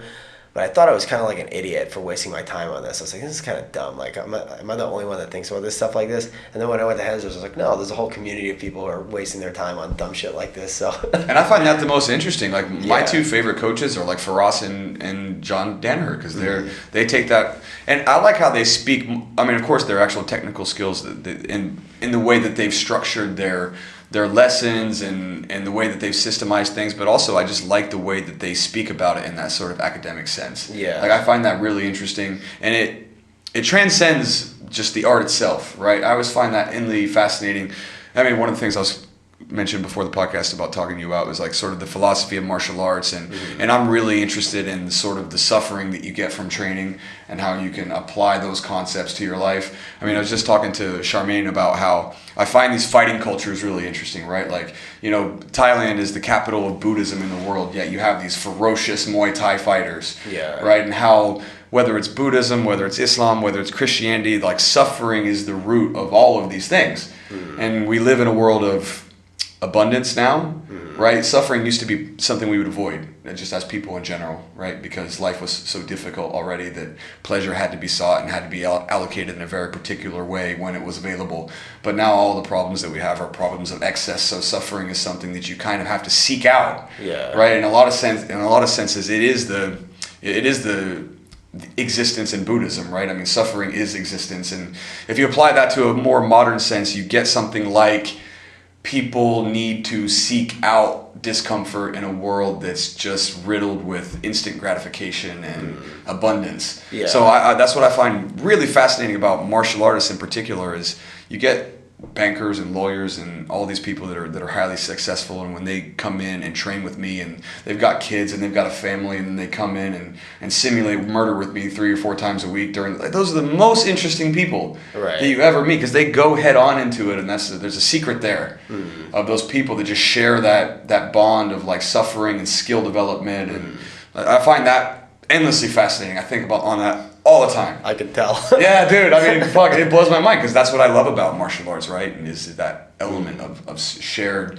suffering that we get, because so much of what we do and what we have available to us is just instant gratification. And Well, it's funny, actually. I was literally just thinking about a very similar topic this morning. I was thinking about, it seems to me like one of the big problems of human existence on like an existential level is that you have on one side of the spectrum boredom and the other side of the spectrum fear, and these are two things we dislike both of these things, but it's hard to fully eliminate one without, it's hard to like go towards one without sort of like increasing the other, right? So like as you diminish fear, right? We are currently in Singapore, possibly the safest place on the face of the planet. And bro, you could put your 6-year-old on a public bus and send him to school here. Yeah. Could you imagine doing that shit in New York? Like, No. dude, they'd take your kid, put him in an orphanage or something. Right. Well, so like, yeah, so the fear is pretty low, right? But the boredom has a commensurate increase. Like, how often, I do think there are some sort of like, people complain a little bit too much about how boring Singapore is. I find it really fun and interesting, but there is something to be said for like, it can get boring at times. Like, certain It things definitely about can get boring. Yeah. So you've been here much longer than me, so there you go. So, yeah. Singapore can definitely get boring. I mean, people do hobbies and things like that, but that's interesting, your thing about fear and boredom. So what do you think the best way to approach that is, right? Like, so fear, do you think that they're opposite ends of the spectrum, fear and boredom? Yeah, that's how I was thinking about it. Like, just think about it. Like, as you increase, or rather as you control one, the other just gets stronger, right? Like, imagine if you live a totally... No, go ahead, you're good. Keep talking about it. Okay, imagine you live like a totally chaotic life. Like, you're a party dude, you're like adventuring constantly. You're not going to be bored. But what is going to happen is the risk goes up. So more bad shit can happen to you, right? Like, I had situations in some of these countries that I traveled to. I was I was doing stuff to lower my boredom, but it increased my risk. Like, I was partying in Thailand. I almost got into a fight with a Thai guy. Like, not good, because like, you fuck with a Thai in Thailand, you're going to fucking Thai jail. They will not, they protect their own, so it's like, I didn't fight the guy because I knew if I did. What happened? What was the conflict? It was stupid bar stupidity. I don't want to go into Just drunken nonsense. Yeah, drunken nonsense. Like, you know, and I mean, like I reduced my boredom for the night. I wasn't bored. At the cost of potentially your own life. Yes. So like you lower one increases, right? So like the trick is like I don't think there's a single perfect solution. Different people in different societies are going to weigh one over the other, right? So for instance, I was talking to a student of mine this morning. She's Singaporean. She was like, "Why do you guys have so many guns in the U.S.?" And I was like, it's like a cultural thing. The government. Yeah. The government's coming to get us. It's a cultural thing, you know? So it's like we value, I think Americans, we value adventure over safety sometimes. Which For sure. Yeah, and it goes, Look at Florida today for the UFC. Yes. Spread the fucking COVID. Let's go. Let's go. Let's see some people throw down. Like, and Dana White said masks are optional, which I think is amazing. I love it. I'm very over COVID. I'm tired of pretending like I'm You're not. just like, fuck it. I don't give a fuck. I didn't give a fuck from the beginning. You guys can call me an asshole. That's fine. I never gave a fuck from day one. Americans were generally just like, let it go. Let's see what happens. Fuck it. I don't know. Thin the herd a little bit. No, I'm not saying that. I'm just joking. No, I mean, it's just like, I don't want to get into COVID, but like, I'm just making jokes. Yeah, no, I know. Yeah, but anyway, so just to bring it back to the boredom and fear. So it's like, the trick is like, you've got to find a way to balance these things. You know, I think the martial arts are one of the best. They're one of the best things you can do, because what it does is, in reality, so you said simulating murder. Think about it. You're not actually. And so your brain is constantly, you're getting this stimulation of fear, positive fear in a sense, which is reducing boredom, but you're actually very safe. You know what I mean? If you're training in a safe environment. But the thing is, like, and there always is going to be risk. Like, you've got to, like, I really like, at the end of the day, like, I am actually a pretty conservative person. I'm pretty low risk, right? But I guess if you look at my life, maybe I'm really not. Because in your head, thow. Yeah. From your subjective point of view, you're like, I'm totally safe. And you're like fucking tearing knees off and taking fights because meh. Yeah. You know? Yeah, and I'm like, I dive into these situations because it's like, ultimately it's like, I feel like life is sort of existentially terrifying. You know, there's something. If you really think about it, absolutely. Yeah. And it's very scary. I'm more scared of what's in here than what's out there. You know what I mean? Does that make sense? And like, I feel like so much of my life is about, I'm very interested in thinking about how we can, as people, find meaning in a world which constantly seems like it's denying us that. That's what I was doing when I was studying philosophy. I was very depressed as a kid, and I wanted to study philosophy because I wanted to find meaning in the world. Trying to structure the world around you through these ideas and these concepts that you're reading and studying. Yes, exactly, yeah. And then I started training jiu-jitsu when I was 18, and when I started jiu-jitsu when I started studying philosophy in college at the same age, and I kind of just, jiu-jitsu was just a hobby to me, but then one thing led to another, and it became my career, and I think so much of what attracted me to it, again, at the end of the day, it's hard to say like why you're into something. You kind of just get drawn to it, right? But I do think that there is a sense in which that element of chasing something scary, right, and gaining competence in dealing with that, right? I think what that can do to you on a very positive level is it can help solve the existential crisis of being. You know, that sounds like super hippie, but like I really mean that. I've talked about this on my stories before. I think ultimately, if as coaches, our chief goal is not to develop the best athletes in the world. That's going to, if we're honest with our work, I think that's what we should be shooting for. But that's going to come as a secondary result of our chief goal, which I think is to make people's lives less shit, including our own. Make people better, enrich their lives. Yeah. Right? Yeah, to add, like, jiu-jitsu, sometimes people take this too far. Jiu-jitsu is not a replacement for, like, actual therapy or anything like that. Yeah. But it could definitely do a strong thing to make your life better. You know what I mean? And I think that as coaches, that's how we should be thinking. The trick with that is not providing cheap entertainment for people. I don't want to think of, ultimately someday my goal is to have my own academy, right? My goal is not to have an academy that is cheap entertainment for people. The goal is to have a place where people come, and yes, they're gonna go through uncomfortable things, very uncomfortable things. They're gonna suffer, but through that, they're gonna find meaning, right? A personal meaning, right? Meaning that you can't put that into words. You can't describe that. It's different for everybody, right? Yeah. How they internalize the meaning that they get for training. Because, I mean, even here, the good thing about Singapore is it's so multicultural, it's so ethnically diverse. The reasons that people choose to come in to train are myriad, right? I mean, you'll get the guys, and a lot of times they got this just pent up frustration for whatever reason. Maybe they feel weak, maybe they're bullied, maybe they're whatever, maybe they're trying to get some kind of physical control over their life, maybe they got the pent up energy. For the girls, it can often be security. They don't feel safe, they want to get stronger, they want to stand up for themselves a little bit more. Like, people derive meaning especially in jiu-jitsu in many different ways, and they have many different obstacles for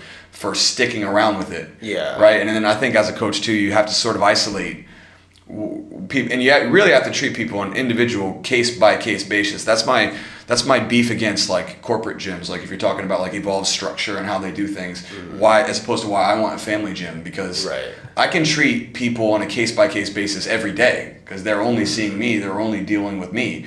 And some people need a little bit of positivity or a little gentle nudging to get in the right direction. Some people want to come in and just get the demons off their back, and they want to go hard, and you have to find the right moments to sort of cultivate them, to push them in the right way. Some people, if you're not giving them a hard enough workout, they'll go somewhere else. Right. Other people, if you push them too hard, they'll break and they won't come back. Yeah. And maybe then they could have found that meaning if they had stuck to it long enough. But if you push them too far and you meant to bend them and they break, and then they maybe miss the ball a little bit, then that could be it for them, right? Yeah. Which is what I say all the time with students who get a little too rough with certain. You have to kind of read the person, right? Like, there's some people you can go hard with them and they're down, right? They just are always down, and they want that. They need that. And if it's boring and they're not stimulated, they just lose interest. And other people, if you push them too hard, you'll break them, and you kind of need that awareness. Yeah. But there's definitely that element of fear and boredom, and it's kind of true with anything that you do, right? If you get locked up into your shell and you're just repeating the same stuff over and over and over again, I think you're on that boredom side of the spectrum. But as soon as you take something new and you do something new, there's always that fear that comes in from getting outside of your comfort zone. Right. Yeah. Right. So I hadn't thought about it like that, but I think you're right. They do kind of exist on opposite ends of the spectrum, because anytime that you do something new, there's always that little anxiety that you get. Yeah. That's why I always at least tell like the other coach who just started working with me sometimes, and I always felt this too about some of the people that I used to train with. The coaches often forget what it's like to be a white belt the first day they come into the gym. Yeah. Right, especially like, you get those like Brazilian coaches who are super hardcore, and they've been a black belt already for 10 or 15 years, and they've been good and like successful at it already for like 20 or 15 years. Very hard for them to go back, only just based on the time, not because they're not trying or not because they're not empathetic, just because it's hard to relate to how that was 20 years ago or whatever. But you really got to keep that in mind, because you see new people just walk in, right? It's sometimes you don't realize. I can see them nervous, a little bit anxious sometimes, and I think it's really useful to remember that those people that are coming into your academy are maybe trying to slip away from the boredom into the fear domain a little bit. Yeah. But you kind of need to be like, hey, I get it. Don't worry. We're going to take care of you, build that nice environment so that they can tackle that fear with gradual exposure, which is how you deal with fear, not fucking dunking the head under the water, right? Yeah, of course, yeah. Yeah, no, I agree. Yeah, it's a case-by-case thing. Were you nervous when you first started jiu-jitsu? Like, do you remember the feeling that you thought, maybe grappling, did you wrestled first, I wrestled first, Did you remember that feeling of like seeing those dudes and they're double-legging each other and shit, and you're like, or were you like, let's go? I honestly don't remember it, because I was 13, so I was pretty young. We're talking it's the same age I started. Yeah, I don't remember, to be honest. I'm sure I was. I probably was, you know what I mean? Oh, and actually, no, that's a total lie, because it's funny. So I really started wrestling when I was 13, but I also did a little bit when I was 10, and I fucking hated it. That's why I quit. I might have even been younger than 10. It might have been like 8 or 9, I don't recall, but I did one practice, and I got my fucking ass kicked. And you're just like, fuck this. Yeah, I told my mom, I was like, I don't want to do this anymore. I was a very shy kid. I was very reserved, and even now I'm not a very confrontational person. Like, I do not like confrontation. Like, it's just not, I don't enjoy it. You know what I mean? Like, I'm not trying to like, a lot of people who know me say that that's not true, because I'm very argumentative, but that's just... But that's not confrontational. Right, it's different. And also, you're a New Yorker. New Yorkers have a different standard for, like, talking back and forth and talking shit to each other, and it doesn't necessarily. It may sound aggressive as an onlooker. Yeah. Because New Yorkers are like that, bro. They'll like argue with each other, but they're not like ready to fight each other. They're not. They don't want to have conflict with each other, but they're both willing to speak their thoughts. Yeah. Well, I get a lot of people that tell me that like I'm very argumentative, and like my girlfriend here, she's Singaporean, and like By that standard, probably. Yeah, we'll just be talking, and she's like, "Why are you so fucking mad?" I'm like, "I'm not mad. Like, it's just how I talk." Like, Singaporeans are the opposite. They shy away from any sort of like disagreement, even if it's reasonable. And you get a little bit of a loud voice. It's probably gonna be the same way, right? Like, I will be, as I would describe, passionately making a case for something. Right. She'll be like, "Why are you yelling at me?" I'm like, "I'm not yelling at you." I'm just like, my voice is up here, and I'm like big gestured. And Singaporeans tend to be very like monotone and calculated, and they will dance around and use language to like be political. Not be political, but just to. They'll be very very specific with their language, and it's very like de-escalating in the way that they communicate. Right. Probably better, I guess, but I don't know.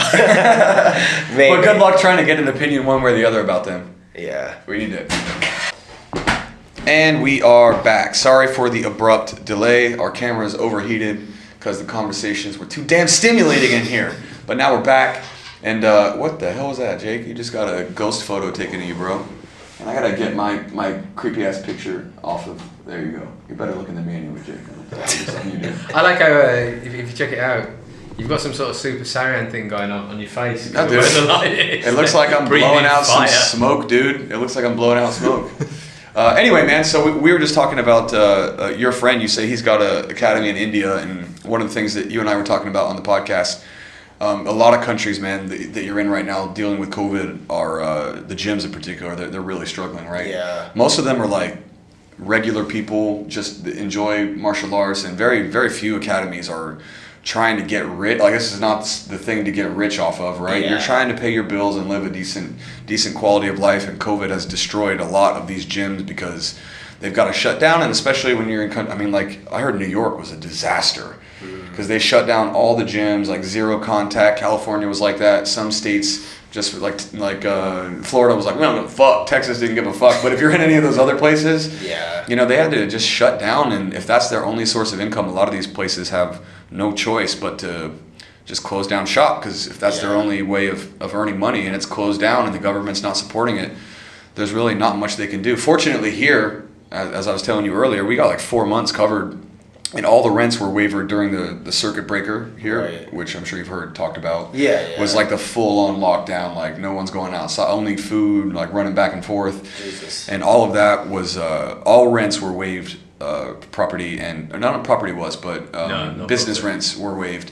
And then after that, we were able to receive 4 months, and I told you on the podcast, my gym had only been open like 9 months when that happened. Right. We were just getting to the point where we were breaking even, and that hit, and during the time we didn't know what was going to happen. We were all panicking, like we thought for sure we'd have to shut down, and luckily we got some government support here, but a lot of the gyms in the world are not getting that same support. And you mentioned your friend's academy in India. In Bangalore, India, my friend Rohit, speak right into that. Oh, sorry, man. Bangalore, India.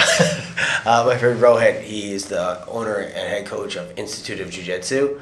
So, like, I met those guys last January when I was traveling Asia teaching seminars, and like I tell people all the time, like, they are among the friendliest people I've ever met in my life. Like, such good, decent people, and also on top of them being just good people, I also just have like a lot of respect for them as jiu-jitsu practitioners, right? So they're in a country which they don't really have as much money as some other places. So when you compare Singapore with India, Singapore is much wealthier. Oh yeah. But by contrast, in my opinion, the local community in India is much better. It's a much higher level of guy than the local guys in Singapore here. The best guys here in Singapore are at the same level, I think, as the best guys in India, but on like the average level is what I'm saying, right? The average level, they're better in India, I think.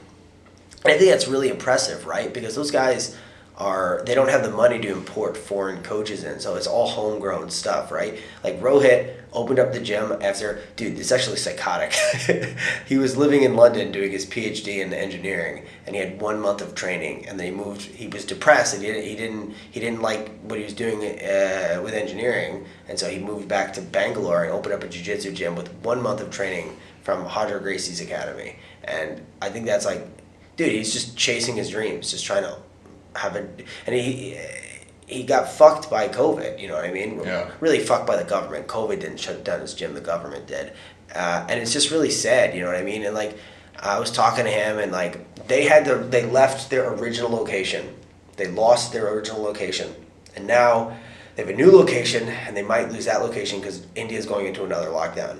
And I want to do everything I can to help these guys. You know, at the end of the day, I'm only one person, so what can I do? My idea was start a GoFundMe, or I want to try to teach a seminar for them. You know, Rohit's such a good dude that he's like, as soon as I pitched the idea to him, he was like, it's not fair to you. You gotta, you know, this is your job. You know, you gotta I have to make money too, right?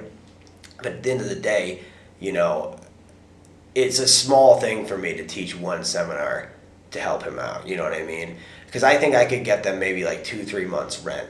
Yeah, for sure. Because especially because you have to understand, the rent is not, by our standards, is not a lot. You know what I mean? Yeah. It's very cheap. We're talking like $800 a month. You know, it's not inexplicable to think you could make that in a seminar here. Right? You could definitely make that, dude. We could definitely sort that out. I mean, to your friend, like, if he thinks it's some kind of handout, it's not. Yeah. It's like you want to be part of a community that helps each other out when you're dealing with tough times, especially when you're dealing with situations that are completely beyond your control. Right. I mean, it's not about handing out. It's not about any of that stuff. It's just literally about helping someone that's in need. And you get those kind of guys. This is what I mean. You get the gyms that are most gyms are just regular people who enjoy training, who enjoy the community, and want to try to give back what they've received to other people. Yeah. And like, there's something noble about that. There's something that's pure about that. And we will at Stronghold help out any way we can. I mean, you sort out with your buddy what he thinks would be the best way to move forward if he's interested in that. But I mean, I'm totally down. Yeah, I hope I can convince him to be okay with it, because at the end of the day, like, I want to help him out, because I just, it bothers me. And it wouldn't even be any stress on us. Like, dude, all you would be doing is just coming over to Stronghold. We'll all roll together. Yeah. You know what I mean? And then we just help each other out. It doesn't just help them. It helps us. You can help train us. You can teach us some of your stuff. And I can record it. I can put that stuff on YouTube. I can use it for, generate content. So it's not even like it would be bad for me. You know what I mean? I don't think he sees it that way, but... yeah. Anyway, I'll talk to him more. And it's tough to accept those things. I get that impulse. Yeah. Right, where you're like, I don't want to do that, because he probably feels like it's a bit of an imposition on you or something like that. Right. He didn't suggest that I did. Yeah. He would never suggest that.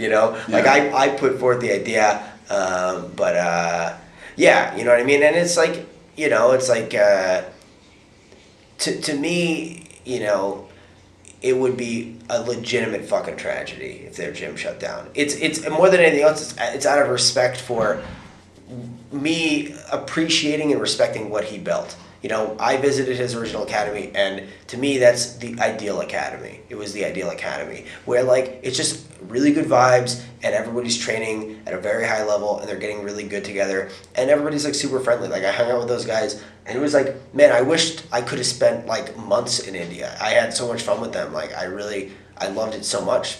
You know what I mean? And like, as soon as I can, I want to go back to train with them more.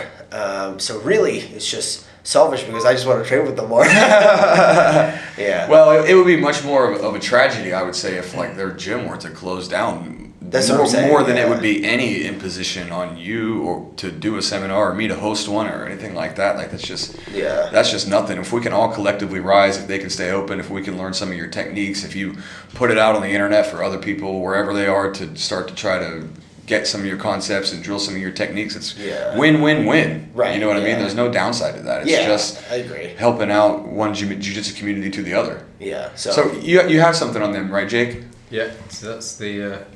So yes, this is their Instagram page. I definitely recommend you guys go follow them. So like I said, they're in Bangalore, India. I think they are a very strong team relative to the region that they're in. I was very impressed by their skill level. So if you scroll down, you'll see right there that's Rohit. So this is their second gym, right? Because their original gym got shut down due to COVID. If you scroll down a little bit, I think you'll see from my seminar there. I'm actually not sure if they have any pictures up. Maybe not.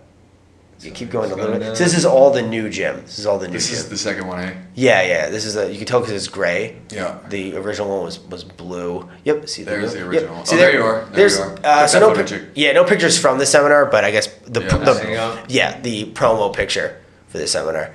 Yeah, I mean this is one of my favorite seminars I ever taught. It was like a packed house. It was like 50 people. It was awesome. So.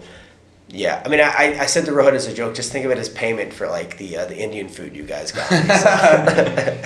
Yeah, man, and listen, my favorite part about this is the community, right? The skill building is one thing, but it's again that communal suffering, that communal thing that we all do when we decide to go to the gym together. I mean, because I mean, learning your own skills is one thing, right? If you imagine when you and me or anyone else goes in to train, of course there's a sense of personal development that goes with that, but you're literally offering your body to another person to practice those moves on you. That's in a nutshell what jiu-jitsu is. And if you just extend that outward, it's saying, hey man, like things are tough, like this is going to be our personal development, and if we can help you do the same thing in any way, it's a win-win. It benefits everybody. It would be a real shame if something like that had to close down because of situations outside of their control, especially if somebody can do something about it. Yeah, I agree, but yeah. So come on, bro. What's his name? Rohit. Rohit? Rohit Vasudeva. Rohit, let's go, bro. Let's spread the art, my man. Come on, let's do this thing. I want to learn Robert's shit anyway. It'll give him a reason to come to my gym and teach my students some stuff. There you go. Yeah, but yeah. And anyway, so what else do you want to? I feel like we talked about that as much as we could. Okay, that's cool, man. Well, you tell him to let us know, and you let us know what that is. I'm totally down to help. I definitely think we could do just like a weekend thing, and we could literally do it just during one of like my nogi classes or both nogi classes on the weekend, and then it would be no different than a typical training day. And you just come on by, and it would be win-win for everybody. Are your gyms they all back and running up in New York? Yeah, pretty much. The U.S. What's the situation? Now it's better, right? Because everybody's getting vaccinated and the U.S. has solved the COVID crisis. It's over. Yeah. We've stopped COVID completely. We have fixed everything. Yeah. I mean, but it is on the upswing, though. Yeah. Right? So 100 million over people with their first jab now. Yeah, everyone over the age of 16 in New York State's allowed to get vaccinated. So I hear a lot of Singaporeans shitting on New York in the U.S., but it's not.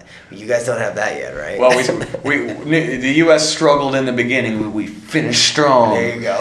You know what I mean? But I was joking around. I was joking around with my girlfriend. I was like, I showed her the list of COVID cases worldwide. I said, what's that number one right there? She goes, USA. I was like, that's because we're fucking USA.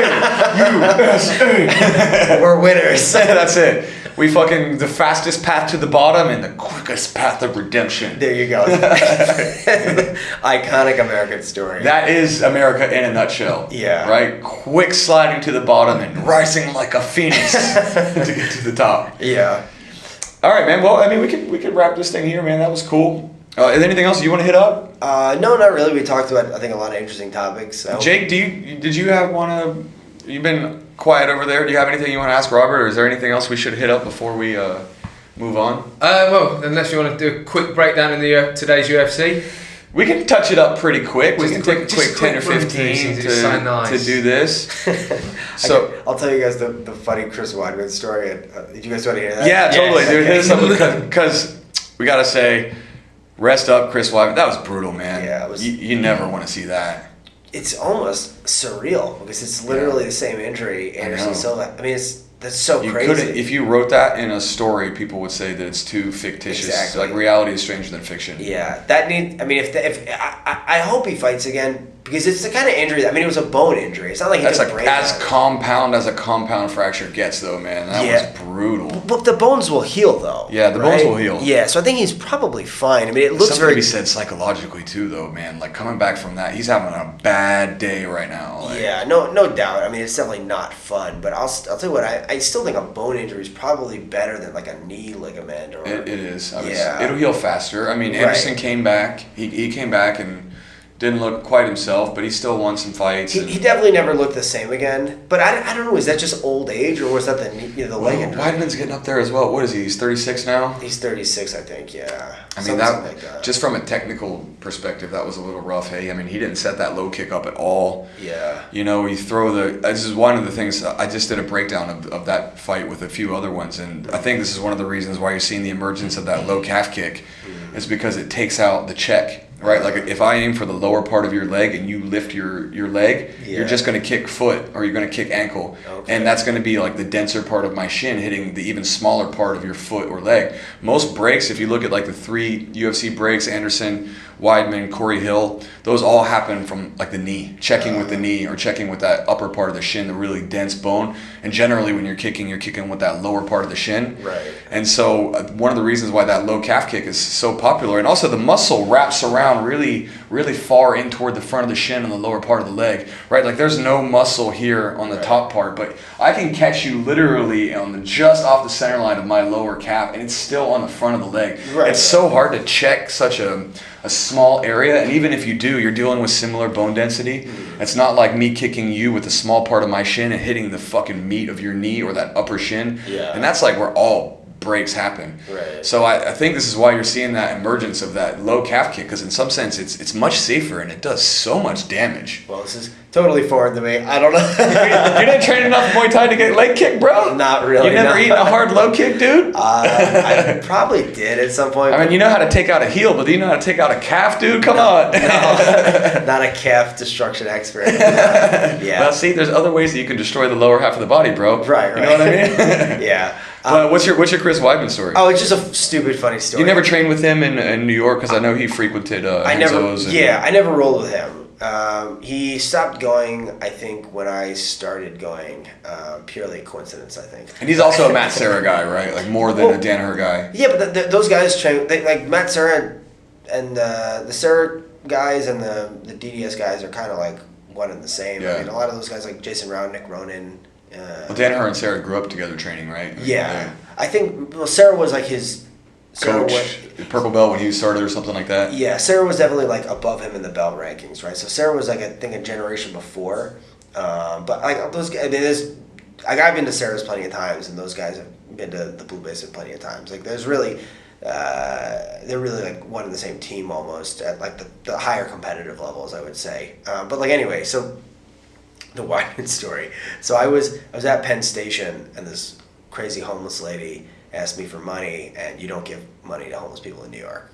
If you do it once, you're gonna have no. If you make a pattern of it, you just have no money after like a week. Yeah. Right. So you just don't do it. Period. So this crazy homeless lady asked her for money, and usually they'll just leave you alone after you go away. But this one was following me and harassing me, and I happened to see Chris Weidman. And I went up to Chris Weidman. It was right before his Anderson Silva fight. He was on the way to train with Danaher, actually. So he was the champion currently at that time? No. He was right before his first one. fight. Yeah. So he was on his way to train with Danaher, and I went up to him. I was like, oh, shit. I was like, it's Chris Weidman. And he goes, oh, yeah, what's up? And I was like, oh, I'm just a fan of yours. I love watching you fight. And he goes, what's going on with that homeless lady? she followed me, and then she walked away. And I was like, I just didn't give her money. She's acting fucking crazy. He goes, oh, okay. Yeah, it's probably a good idea. Well, 2 New Yorkers know how to how to deal with homeless people. And then I asked him what he was doing. He said he was going to train with Danaher. At the time, I didn't train with Danaher. I wasn't a student of his yet. I was training at Vidor Shaolin's down the block. Yeah, I know that place. Yeah, and so then that was it. I said good luck, and I think I talked to him a little bit more. We talked a little bit about the fight. I think I even said, oh, you're probably going to have to take him down, right? Like, he's a really good striker. Ironically, then he knocked him out with a left hook. But then broke his shin in the next fight. Yeah. That's tough to watch, man. Brutal, yeah. That's when you realize, like, fights are different, right? You see that. Right. Dude, I had this story. So we have this kid that trains at the gym, 2 kids, right? Mikhail and his younger brother. I don't know why his name's not. It's Caden and Mikhail. And their dad comes in and does some boxing with me. Mm-hmm. And while we were teaching the kids class, the smaller kids class, the older brother, who's like 8 or something, was sitting there watching on his phone with his dad while he was watching the fights. And the thing about kids, right, is like if they see stand-up striking and everything, they don't really know what's going on. They see the punches, but to them it's like a movie.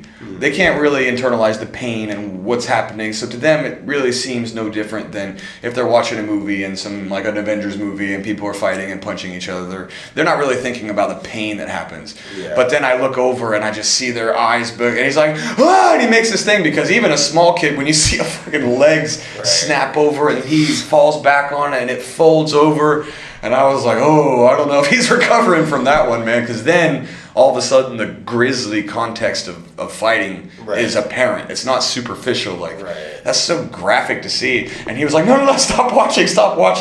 And I was like, oh, I don't know if he's going to be able to unsee that one, bro. Like, I dodged a bullet today. Like, my kids normally watch it with me, but fortunately they were in the swimming pool for that fight. I was like, oh, thank God. Because even a head kick in the, like, if you think about like the Rose finish or the Usman one was pretty brutal too.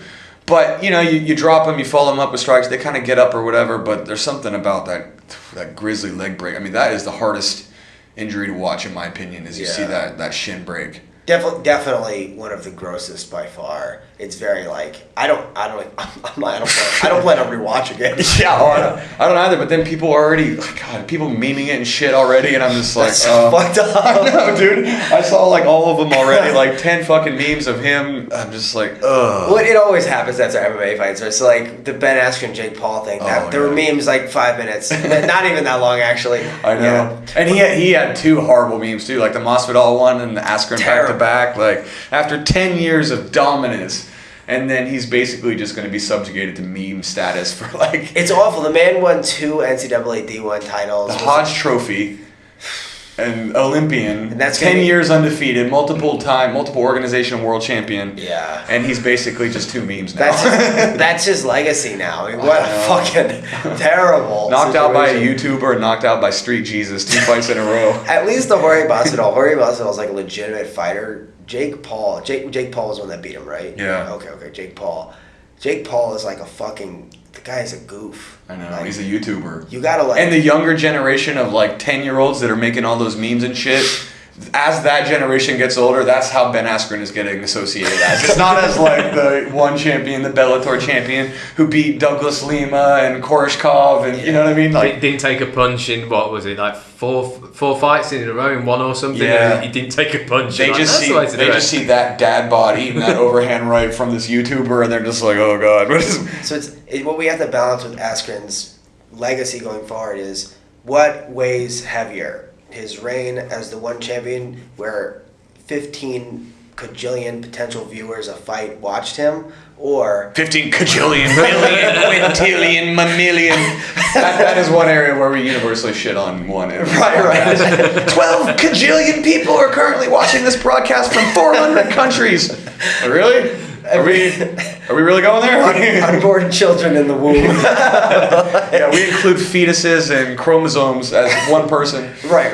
But like, anyway, so that or the Jake Paul. I think the Jake Paul thing, unfortunately, like I really enjoy. When I think of Ben Askren, I think of back when I was a kid watching his wrestling matches in college. Funky Bennett. He had a weird style too. He did shit you weren't supposed to do. That's what made him so interesting to watch, right? And he was like entertaining in wrestling, you know. And it's like, but it's yeah, man. It honestly, legitimately breaks my heart. You know, because like it broke the collective heart of the entire martial arts community. Yeah. Like, it only the weebs and shit on YouTube were the ones that were like, yes. Only the nerds and the 10-year-olds who know Jake Paul from whatever. And Jorge Masvidal. And I think Masvidal was just sitting there drinking his Corona, loving life. You know what I mean? Yeah. But anyway, you wanted to talk about the fights from the other night, right? Did you catch any of the other? You said you watched the. I watched all the main. Did anything stand out to you? Like, was there anything that you found interesting or? Yeah. So one is I felt very happy that I think now Usman is starting to assert himself as a champion worthy of respect. There's a weird thing with champions sometimes in the UFC, especially the welterweight division. I've noticed, like, I feel like every welterweight champion has been living in the shadow of Georges St. Pierre, and they have been there seems to be like less respect for them almost. Like Tyron Woodley Tyron Woodley sometimes was his own enemy where he would like antagonize fans and stuff. And also his style was which was I think Usman's original criticism too. Right. But coming off of Colby and then Gilbert and then Masvidal, right. He's fucking people up now. Yeah. Like, the thing is, to me, is like, look, at the end of the day, if you're winning in dominant fashion, I'm not going to complain about it. But I understand from the average fan's perspective, look how they treated Mighty Mouse for years. Right. He had never had any pay-per-view. He was like the most pristine example of MMA, right? Beautiful technique, quick like a snake, and really took damage, and dominant. And he was exciting. He wasn't even doing like lay and pray, you know? He was legitimately exciting. So, yeah, but anyway, I mean, Demetrius Johnson's actually one of my favorites of all time. He has to be. He has to be like, he should be like everyone one of their Did you see that knockout of Andre Moraes? Yeah, that actually. Someone should have told him about being kneed in the face though on the one card. Man. Yeah, that was bad. Listen, one deserves its criticisms, but they also deserve their props. And like, that's my wife, she's home. Oh, okay. And like, listen, Eddie Alvarez came over, like when he was still ranked top 5 in the world, got flatlined by Nastyukin, and then DJ comes over after only one split decision loss in 15 fights. Right. He still would have been globally ranked probably number 1, maybe Figueiredo, maybe Cejudo, but he left the division. Yeah. And then just got that knee to the face when he's coming up on that single. I did a thing on that too, like, if you can frame with your upper body and you can strike with your lower body, the striking on the ground becomes totally different from that bottom position.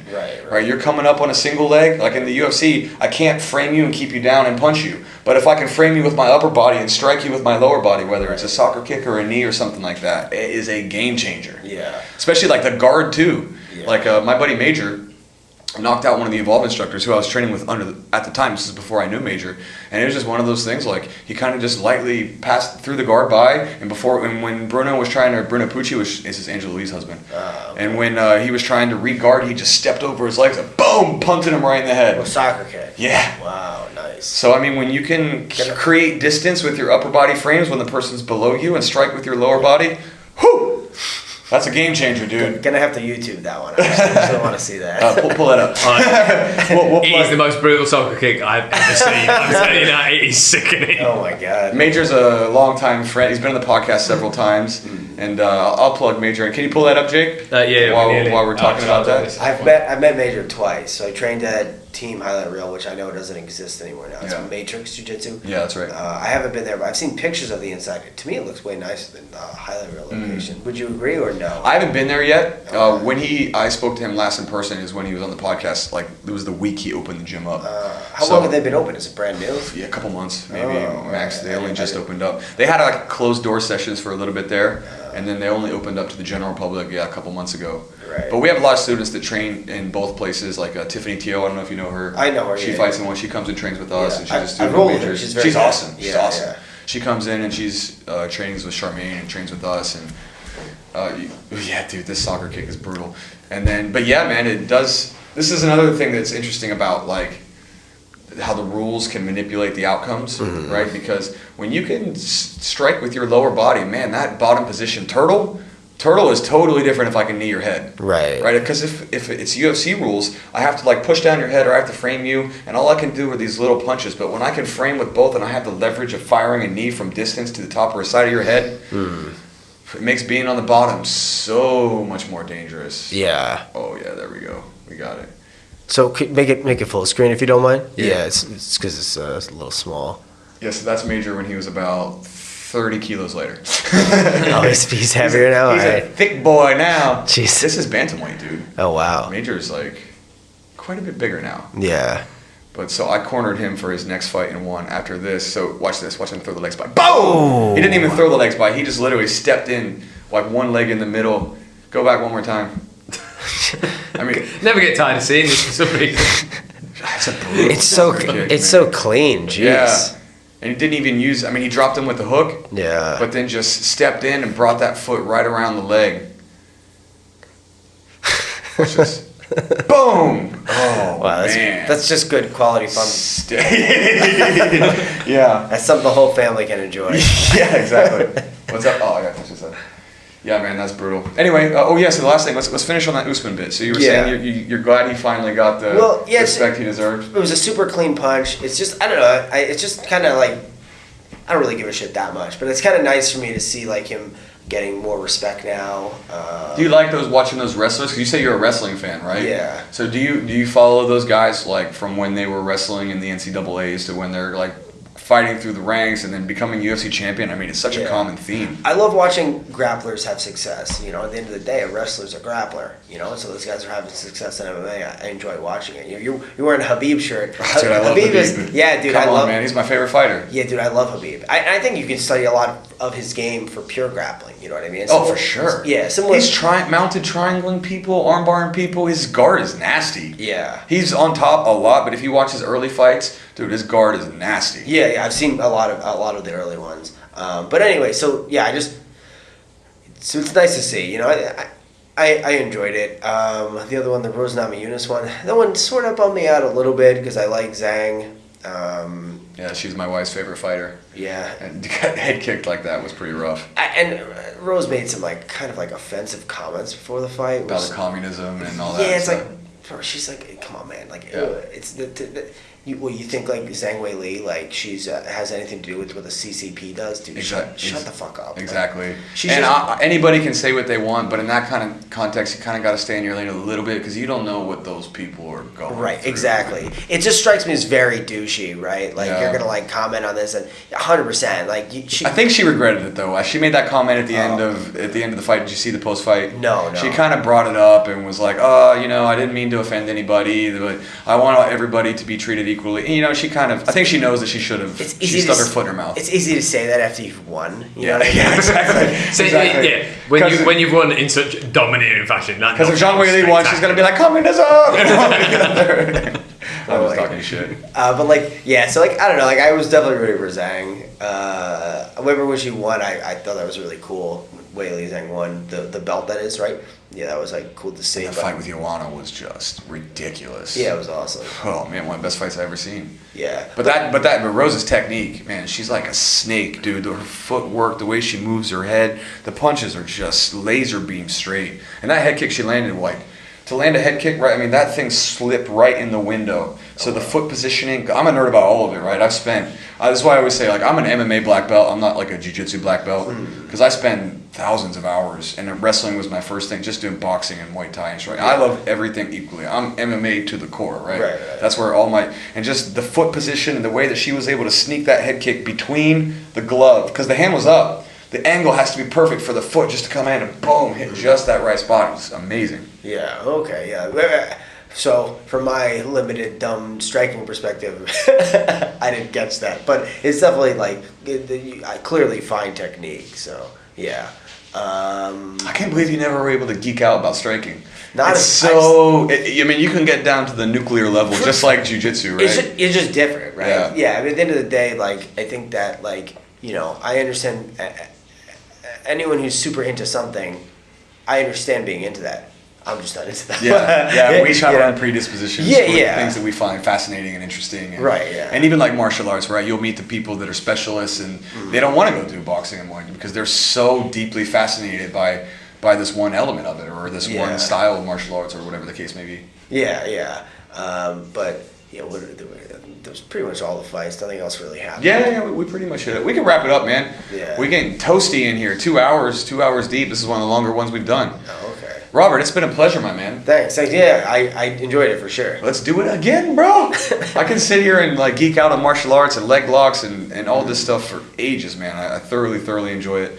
So I want to thank you for joining us. Let us know if this thing with your boy works out. We'll be happy to sort that out. I have a feeling it will. I'm gonna talk to him. Yeah, talk him down, dude. Come on, let's be reasonable here. You need help, man. We want to help you out. And I need to learn Robert's shit. Yeah. So let's go, man.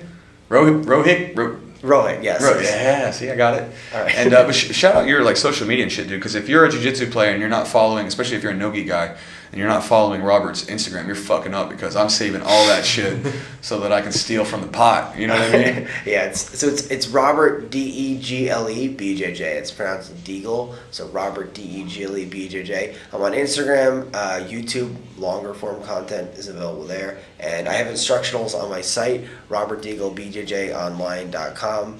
Just one word. It's also the link is in my bio on Instagram, so that makes it easier. So yeah, thanks for the plug. I appreciate it. Yeah, absolutely, dude. I mean, it's because I thoroughly enjoy your content, so I think other people will as well. All right, everybody. This is the Stronghold Podcast. Thank you for joining us. Have a good day.